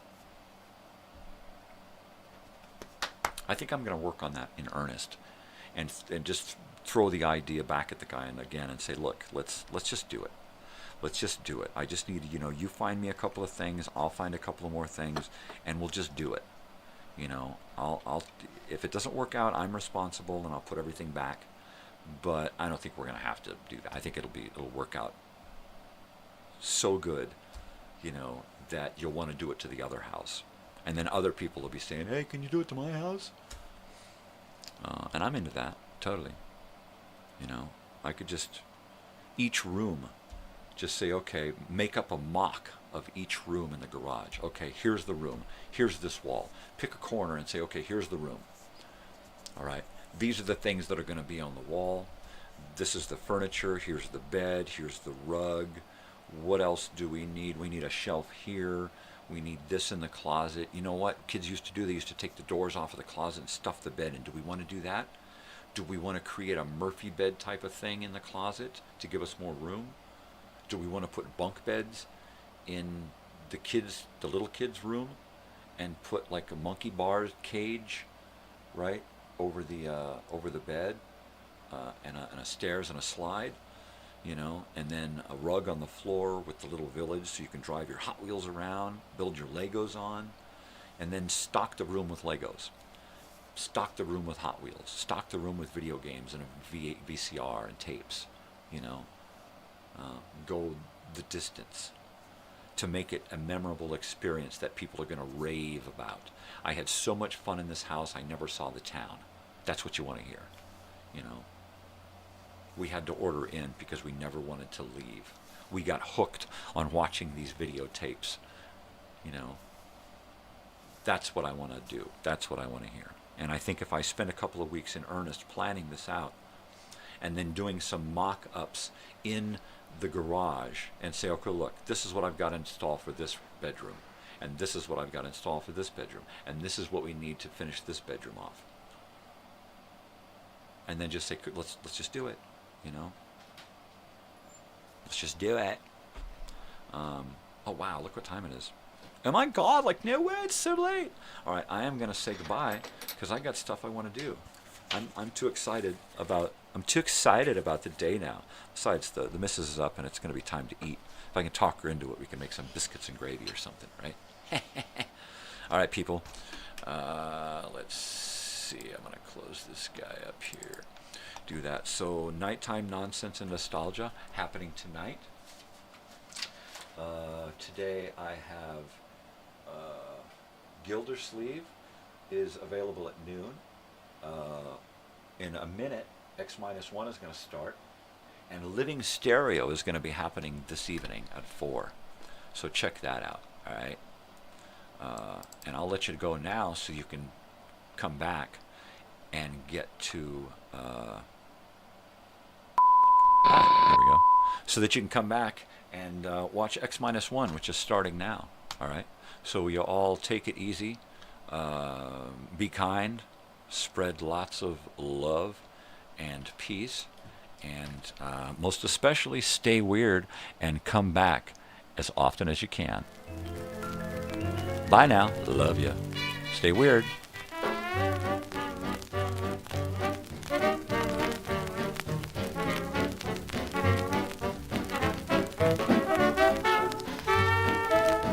Hey, bye, Joey. Have a good couple of days off. Get some rest, brother. Talk to you later.